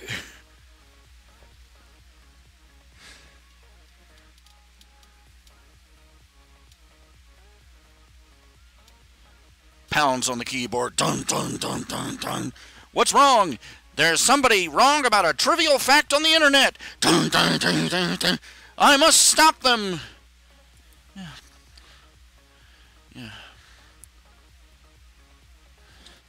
If people got as wound up about actual serious issues as you're getting keyed up over the fact that somebody thinks that, the carbonation fizz on your tongue is from acid in the drink, oh my. What is this the hill you're going to die on? Seriously. Carbonate, soda fizz. That's where you're going to... Of course, I'll be fair. Trivial issues cause all sorts of problems too. This whole ridiculous thing about the straws, California outlawing plastic straws. Just what do they got in the what is in the water in that state? I swear.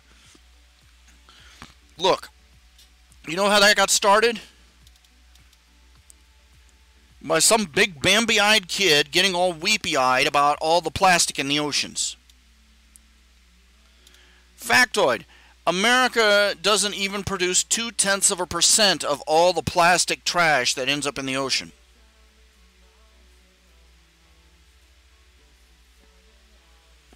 Seriously, not even 0.2%. And the microscopic fraction of that is plastic straws. So once again, America is flogging itself over something that is not its fault.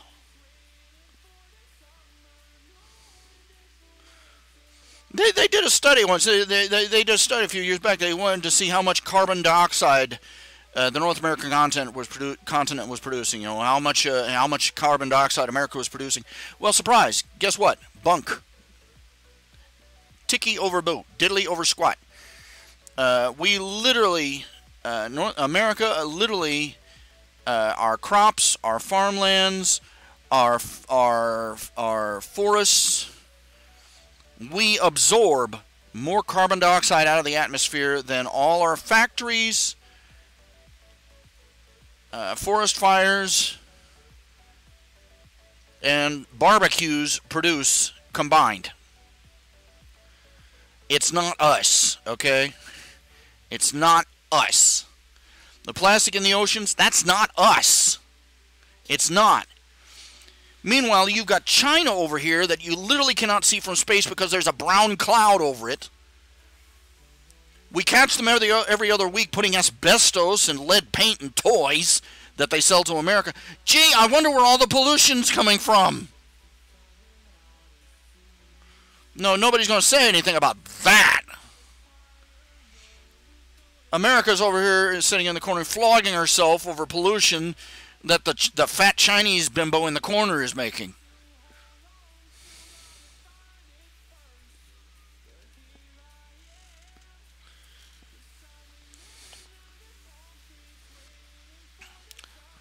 I have been in California, in Los Angeles, for a total of 3 days out of my entire life. I have never seen cleaner air in my life. I'm not kidding you. Air just so crystal clear. I was expecting, a little smog, a little something. I mean, I was in Los Angeles, even on the outskirts. But Los Angeles is big. I can't express to you how frickin' big it is. I remember flying in over Chicago, seeing that, and I'm thinking, holy crap, my entire hometown could fit in that and rattle in one corner. And it seemed to go on forever. And then, we switched airplanes, and I found myself flying over California, looking down and seeing Los Angeles for the first time. Sweet, fluffy Methuselah on a stick, This is the reason that this is part of the reason I think that city folks, they have such a distorted perspective of what the condition of the world is like, because they live in a city that they live in New York, or they live in Los Angeles, or they live in Chicago, and they look out their window and they see nothing but concrete clear to the horizon, and they think the whole world is like that. Whether consciously or subconsciously, that's what they think. It's going to affect them to think that way, And so when they go out and they hear all these stories about flyover country, they picture a place where they live. They have no clue. And most of them, their contact with nature consists of going on a carefully scripted trip to some carefully, groomed national park.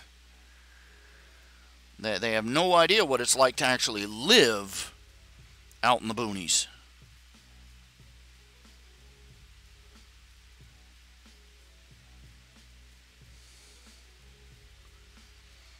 If you ever seen the movie Baby Boom, it's about this yuppie woman. This woman, she's a yuppie. She ends up adopting a baby. She gets named as a legal guardian by a relative who passes on. She ends up with the baby, and she ends up leaving all the rat race behind. She's an upwardly mobile yuppie, and she decides that she's had enough of it, and she moves out to a farmhouse in the country. And then reality proceeds to give her a magic beatdown. The pinnacle of it is in the middle of the winter, and suddenly the water isn't flowing. And she comes out there, and the peak of it is this poor repairman that she keeps calling back out there. He has to try and explain to her why she can't. Yes, your well is dry. No, you can't fill it up with the hose from the back of the house.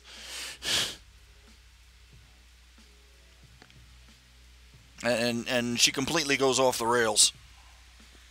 But they don't know, they don't understand the basic. I mean, even kids that live out in states like mine, in Ohio and West Virginia, they don't know what it's like to live it rough. I mean, I remember my dad. He for a long stretch, he tried to make a campsite.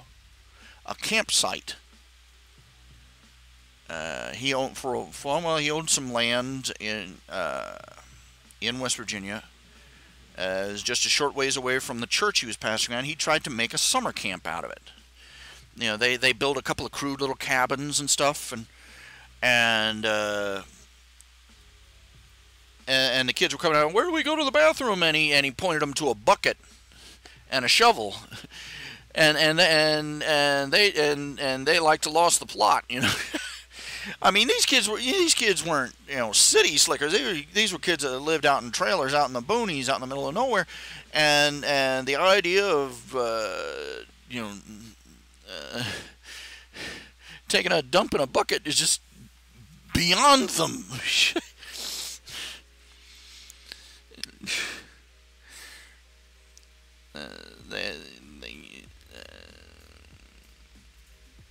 what can you say? I remember my dad used to be my dad had a lot of careers over the course of my life. He worked in Abraxas, which is it's sort of a last chance halfway house for boys reform. It's a reform camp basically, and the kids live in these cabins out in the woods, and the counselors try and whip them into shape, and keep them from ending up in juvie hall, and a lot of sad stories out there. But some of these kids, just hysterical, because these kids had no clue what nature was like. They said they'd bring them in, they'd fly them into the airport from big cities, and they'd ship them out to this camp. And there was one time he was driving a bunch of them from the airport to Abraxas, and they pulled over to the side for something or other. I think they had to check the tires or something, and they parked next to a pasture full of cows, and the cows got curious and started wandering over, moo, moo, and one of the kids in the back seat just about blew a fuse. He thought they were stampeding. he was practically bouncing. He said he was practically bouncing off the roof of the car. And there was another kid. He said, they had a lot of problems with runaways. Kids trying to run away. They thought that they could get back to the city. They had no perspective on just how far away they were from home. And and one of the kids came to my dad and said, you don't have to worry about me trying to run away. And Dad asked him, why not? The kid looked at him and said, there's squirrels and stuff out there, man. They'd eat you alive. He honestly, he thought the bunny rabbits and squirrels, there weren't any real big animals in that area. Just maybe a couple of deer, but mostly it was just squirrels and rabbits and junk. And he thought the squirrels were going to swarm in him and eat him alive if he walked away from the camp. I'm like, what are they teaching these kids in school?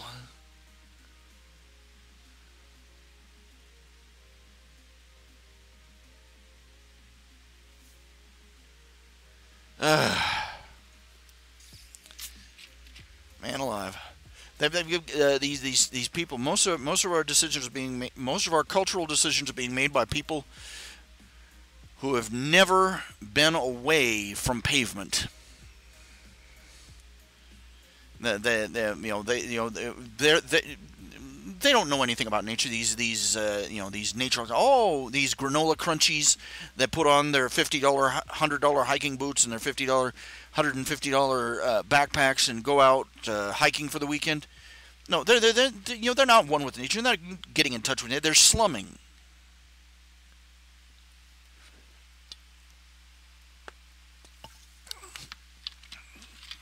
And they come back home and they think they're all that. I've been one with nature. No, you're a two with nature. Get out of here.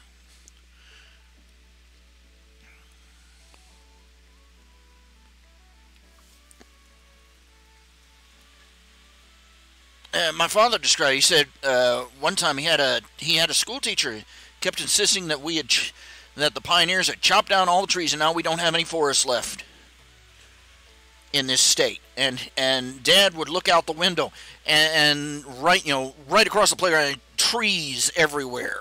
You could see more treetops than rooftops. And he pointed it out to the teacher. But teach, look, what is this? And she said, "Oh, shut up, Eddie." That was my dad's name. He and I both grew up being called Eddie. My father's Ralph Edward Hayes Sr. I'm Ralph Edward Hayes Jr. And we both were raised by people who called us Eddie by our middle name. And as growing up, it was Little Eddie and Big Eddie. Dad was Big Eddie. Now I'm bigger than him, sideways at least. But what a world, They have this picture in their head, and they've never been anywhere where they've been disillusioned. they're in no danger of having their fantasies or mental pictures of how the world is being changed.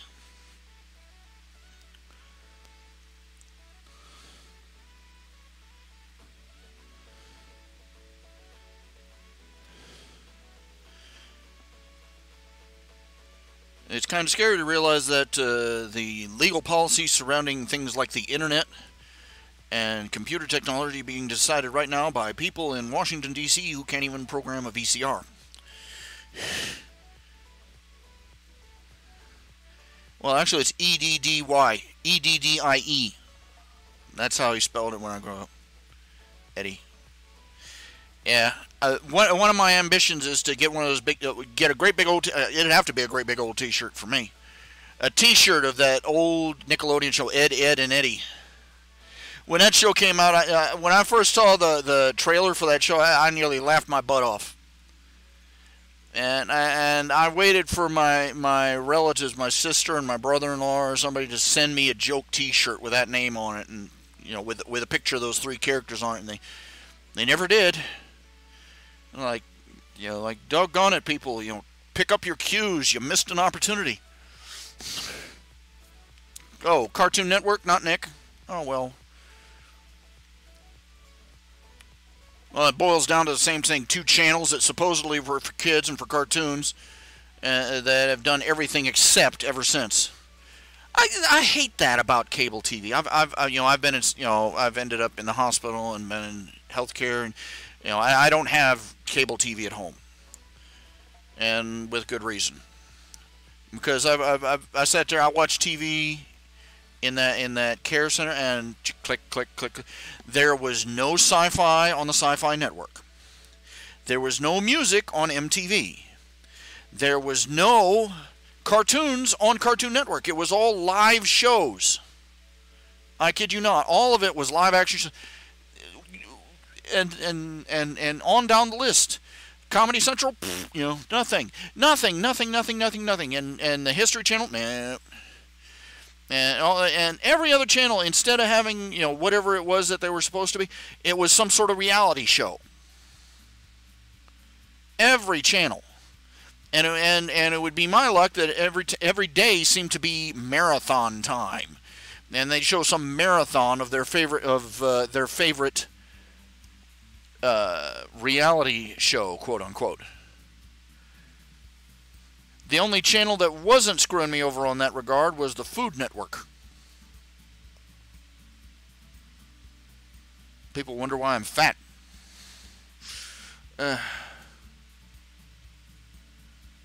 Yeah, reality television is cancer. Of course, the reason it's so popular is because it's so cheap. People gobble it up, and it's dirt cheap to make. So why should they care about their mission statement? Why should they care about what their channel says on the front, on the front banner? Okay, I'll be right back. I'll be right back.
I'm back.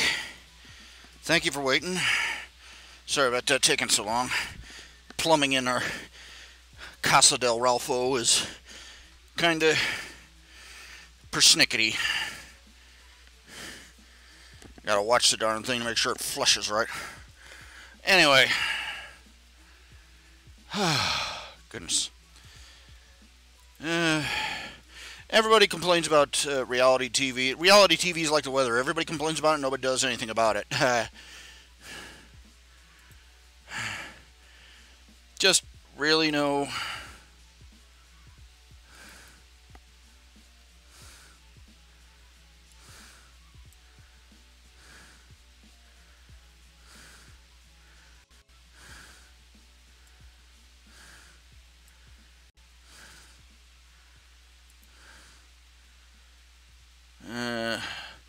My Suddenlink service is changing service terms. September 28, terms of service are being updated. Blah, blah, blah, blah, blah. Great. Service. What's that?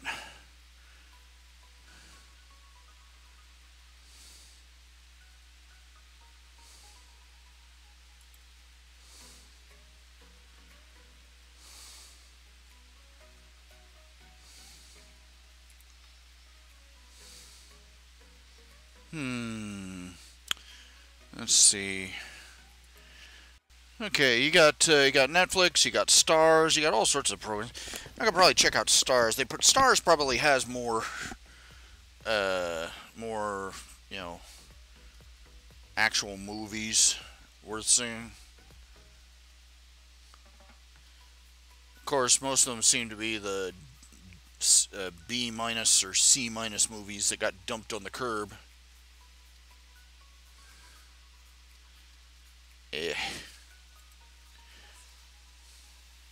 I love it when people talk about it. You know, they see these little TVs in the backs of cars, and they say, "Oh, these kids are so spoiled. These kids are so spoiled. It's so horrible. They're so spoiled. They're watching TV in their car. They're so spoiled." If you'd have had this back when your kids were growing up, you'd be thanking Jesus Almighty that it existed.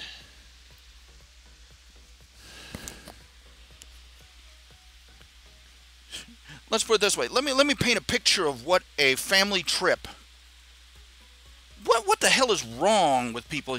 Let's go on a family trip. Let's spend 4 hours locked in a small, cramped vehicle with 2 people with the attention span of hamsters.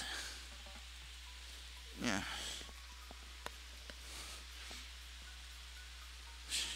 That's not a vacation. That's childhood hell. Hey, let me give you a picture of what family trip was like back in the good old days. Are we there yet? Are we there yet? Are we there yet? Are we there yet? I feel kind of sick. Are we there yet? Are we there yet? Are we there yet? Are we there yet? I gotta go pee. Are we there yet? Are we there yet? Are we there yet? Are we there yet? Timmy's looking kind of green. Oops, never mind. Are we there yet? Are we there yet? Are we there yet? Are we there yet? We're never gonna be there yet, are we? And then finally, you get wherever, you know, grand utopia, you marvelous dad and mom in a marvelous dad and mom moment planned out for the whole family, and the kids get out of the car, and we came all the way out here for this.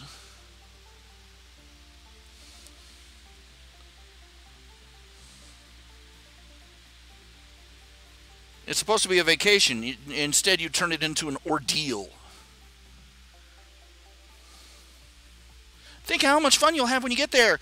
They're not thinking of that. They're thinking how much their bladder hurts. They're thinking how much their back hurts. They're thinking how much their tummy hurts. They're thinking of how long they've been stuck in this tiny little box, strapped to a chair, while the least favorite person in the world next to them sticks a finger across the gap in between. I'm not touching you. I'm not touching you. I'm not touching you. I'm not touching you.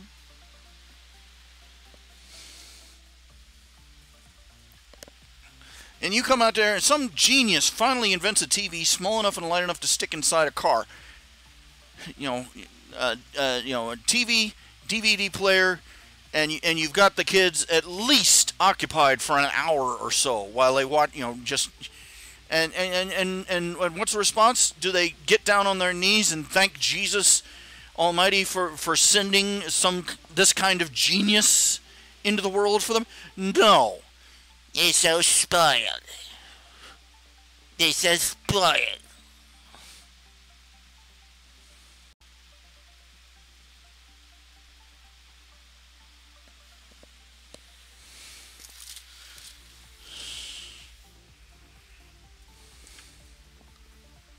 Well, we're sorry, Mountaineer Bill, that we didn't live the hardy lifestyle you did growing up.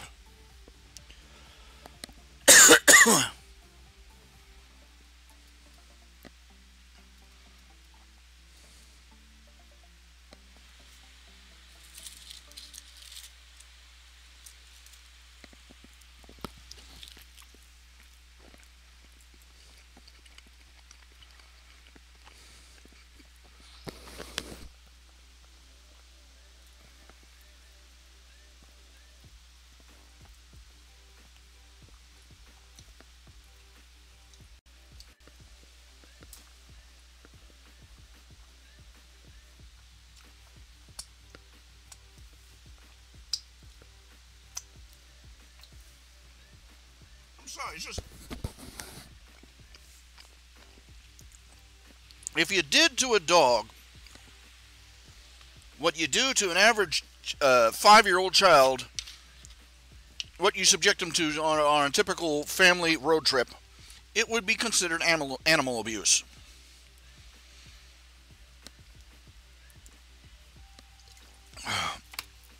Let me give you a picture.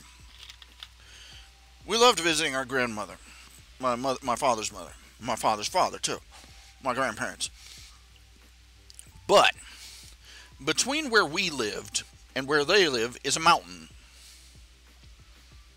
A whole row of them actually, but you get the idea. And there are two ways to get from point A to point B. To take the long, slow route around the mountain, or go riding up that mountain on what the bikers in the area call the Dragon's Back. I want you to picture a road with about 100 literally hairpin turns. No place to, if you need to pee, there's no place to even stop, and try and pee over the rail. There's nothing there. There's no place to stop. You can't pull, there's no there's no edge to the road to pull over to. Once you start, you cannot stop. And it is a pukerama for anybody below a certain age. You'll be ready to puke your feet up by the time you get to the other side. But Dad just absolutely positively had to shave that extra 30 minutes off the trip every single time. Because apparently, if he didn't, the house would up and migrate to another part of the state while we were taking the slow route.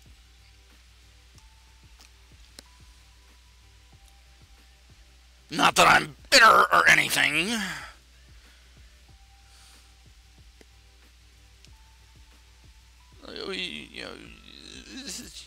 Most of the things that people we do these things out of tradition. This is a vacation. Taking a long, slow, painful trip to some place we're not really particularly interested in going, and spending our entire time wishing we were back home, and then taking another long, uncomfortable trip to get back home in the exhausted state that we were supposed to be trying to recuperate from.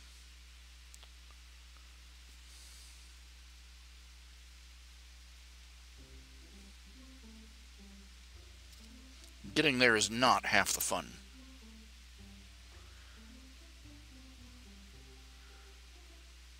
Yeah, this show is dedicated to bitterness.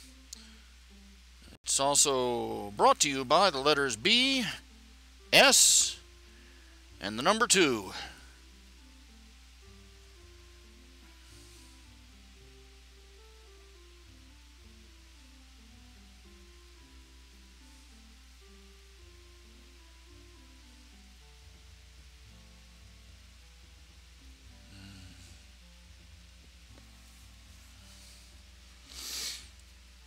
Because it was the first number that popped into my mind. That's why.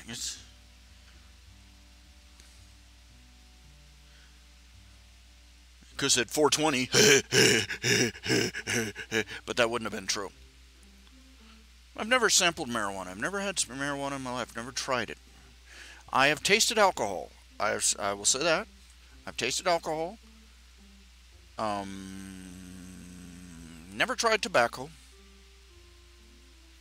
in any form. And I have been subjected to the rather interesting experience of various pharmaceuticals while at the hospital, namely morphine. But I've never been subjected to the old wacky weed. No. I get the suspect. Going by my experiences from various medications I've been under, I get the feeling I'd be one of those people that really doesn't get anything out of being,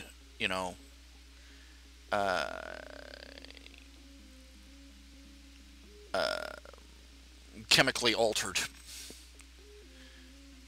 Because they put me under morphine. The sensation for me of being morphine is just.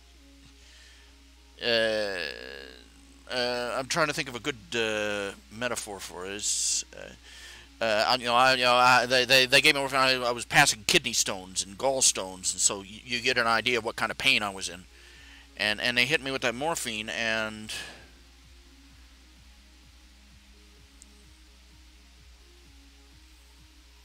it was not a pleasant sensation. It was not an particularly unpleasant sensation. It's just a sensation of basically my entire body being out of tune suddenly, like the channel on TV set, just going out of phase. If you're old enough to remember watching TV with the tin foil on the antennas, you know what I'm talking about. It was not what you'd call a transcendent experience. It was just disorienting. This is why I never want to be in a situation where I get drunk. I cataloged. I sat down one day and I cataloged it. Okay. You go out, you drink enough alcohol, you get drunk, you fall down, you throw up, and then you wake up the next morning with the hangover. And I listed off all the different things. Okay, listing off all the different experiences that are supposedly positive, and even the supposedly positive ones of being drunk, they compose a list of the most what I would consider the most awful feelings a human being can feel: disorientation, nausea, vomiting, a splitting headache when you wake up the next morning. If you have a headache that won't go away, I learned early on to regard a headache as being the equivalent of a small slice of hell. Because they never really go away. They just hurt less and less and less as the day goes on, and finally you go to bed and you wake up the next morning having forgotten you have a headache.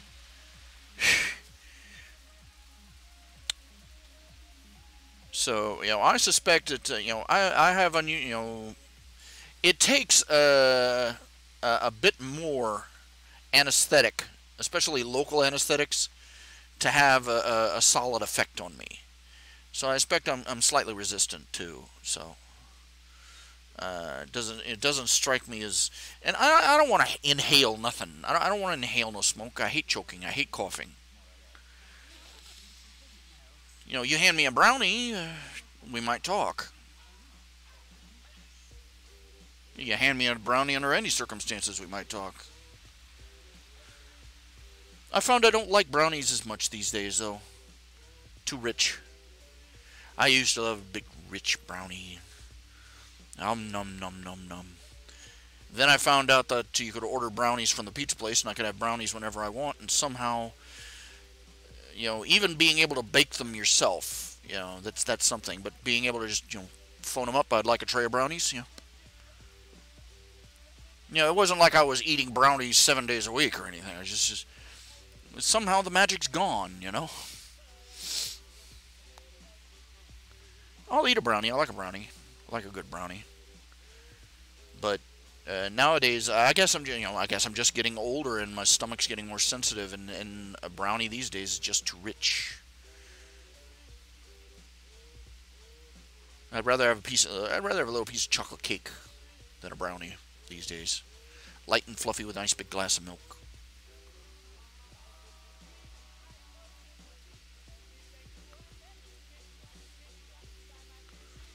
Parfait. Listen, I'm not going to get into smoking ever.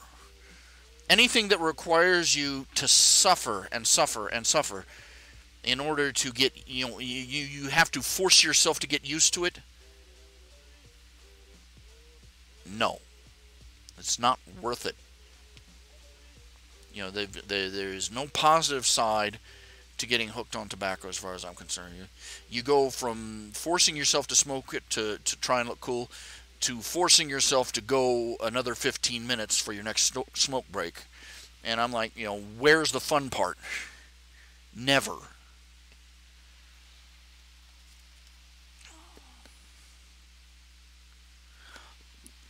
It turns out that, actually tobacco is a pretty good, very useful as a pesticide.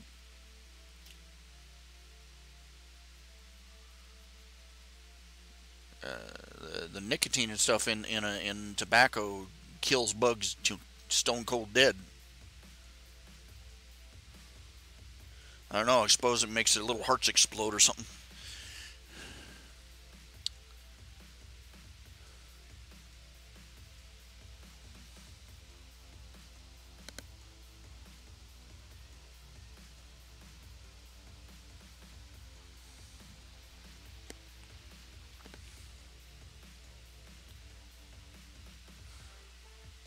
I don't like coffee. I can drink it if I pour like a ton of sugar and cream in it. And I can do like one of those cafe mocha things. But no, I'm not gonna go out of my way for any coffee anytime. Hot cocoa, yeah, maybe, yeah. And if all I've got is mocha, and all I got is cafe mocha, hot cocoa, basically hot cocoa with coffee mixed in, I'll go for that. But I remember when they came out with these bottled mocha cafes called Capio. Those are tasty, but need more chocolate. I always wondered. You take a cocoa bean and you turn it into chocolate. I always wondered what would you get if you took a coffee bean and put it through the same process that you put a cocoa bean through to make milk chocolate. If you did the same, you take the cocoa beans and run them through whatever all you do to turn them into bars of milk chocolate. Instead of using cocoa beans, use coffee beans. And do the exact same thing. I always wondered what you get. Because originally, the natives, the Aztecs, the Incas and the Aztecs, they drank chocolate, zeclotl. It was a hot, bitter drink, a lot like coffee.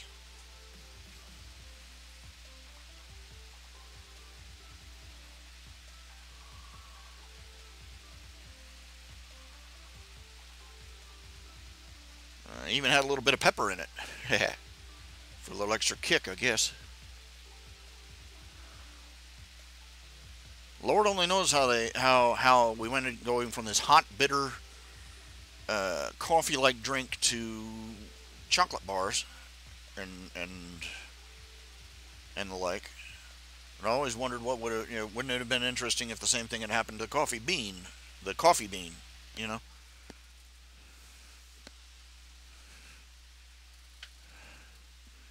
Blech.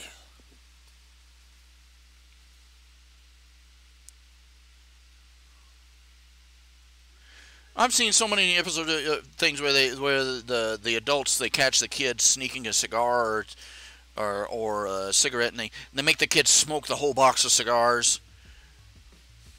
And the kid throws up, and huzzah, we've saved him from ever being a smoker. And yet somehow the tobacco companies are still selling cigars. I don't know. Something's not working there.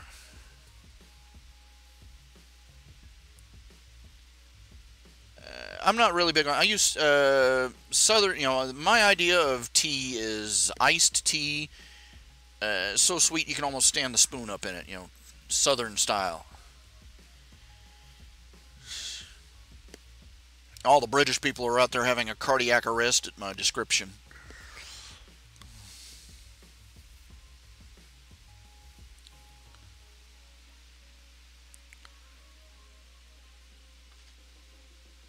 I'll drink tea, but it's, not my first choice or even my third. I've got a box of tea bags here somewhere. I've got a couple of boxes of them. I stocked them up as, sort of emergency supplies. Green tea is supposed to be good for you. Green tea, black tea, whatever tea. Nest tea, whee!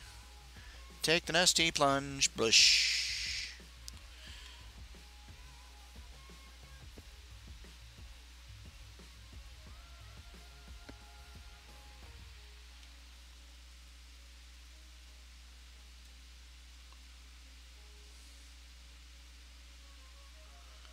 I wonder if anybody remembers the Nestea plunge. That's old school, 1970s commercial.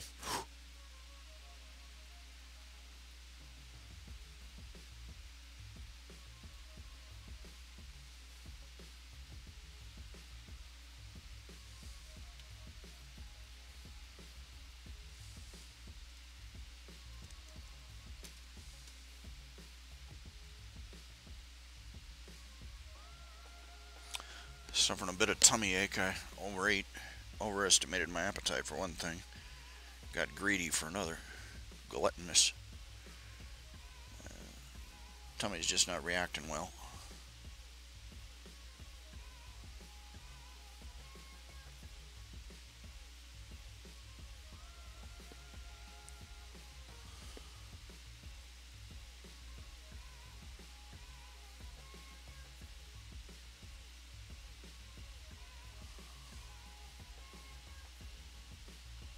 I don't know. If they ever show, whenever they get around to putting the Avengers 4 on Netflix, I don't know if I'm gonna watch it or not.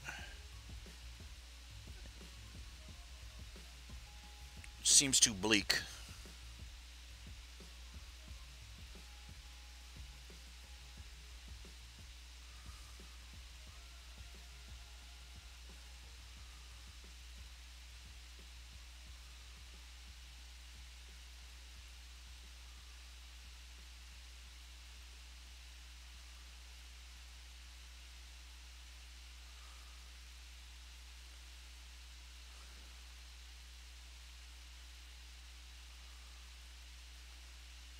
This is a stupid premise too. You got a lot of these high-minded types are talking about the real hero of the story was Thanos because he was trying to save the universe from overpopulation. Okay, first of all, we're taking it on Thanos' word that the universe was overpopulated. Second of all, he had that damn gauntlet. I can think of a dozen, okay, why didn't he just make twice as many planets? Or terraform a bunch of the ones that already existed. Or make everybody half size, so they use less resources. Or any one of, say, 1,000 other options that were still moral, ethical, and didn't involve murdering half the universe. Thanos is, he's supposed to be a villain. He's supposed to be insane. He's supposed to be evil. He's supposed to be obsessed with porking Lady Death. Literally.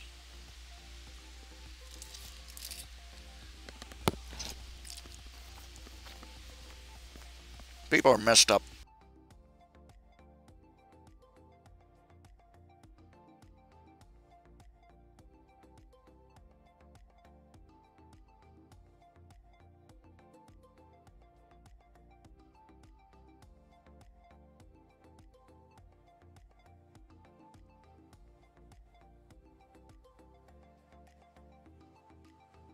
It's not that Thanos is an idiot. It's that he's evil. It's that simple.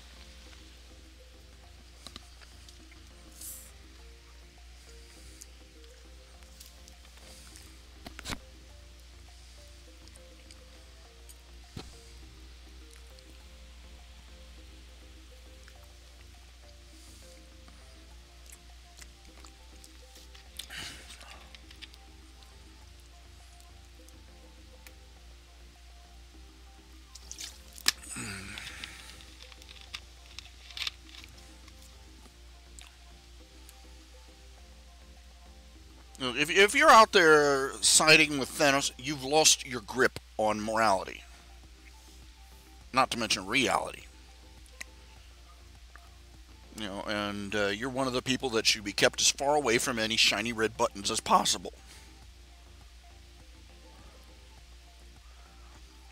That kind of talk never seems to end, though. There's always somebody out there that's talking about how humanity is a plague,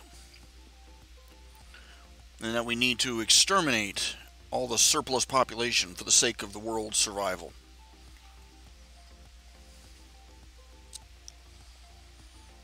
It's the main plot of the new.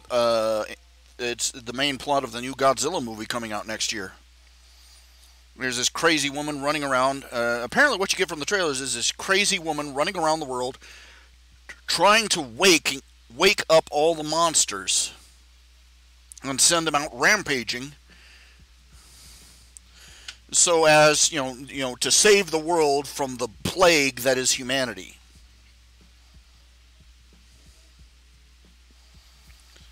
And you don't see a single character. You see the kids. You see the this woman's daughter calling her, "You're a monster."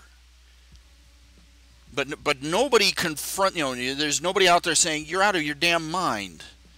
This isn't fixing anything."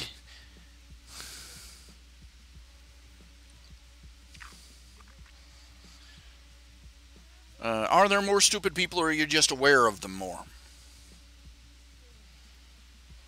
I contend that you're just aware of them more. And that we live in a day and age where any idiot can get a soapbox.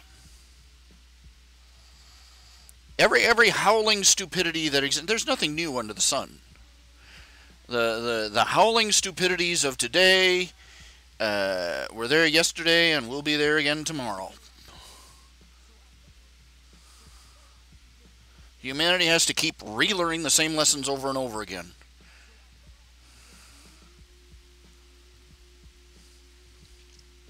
And we'll continue to have to keep suffering the same consequences over and over again until kingdom come.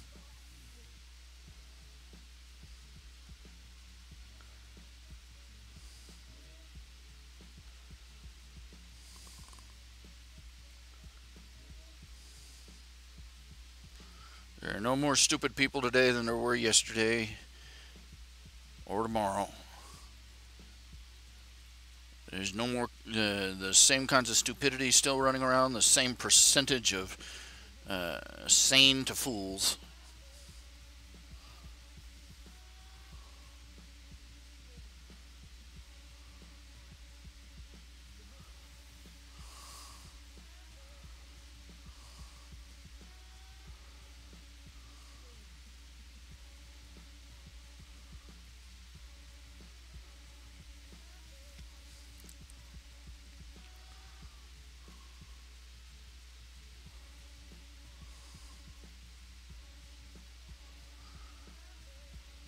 It is 10:56. It is 4 minutes till 11 o'clock at night. I think I'm going to call it a night. Thank you all for tuning in, listening to me rant and rave like a lunatic. Y'all take care of yourselves out there, alright? And God bless y'all. Keep an eye out for each other.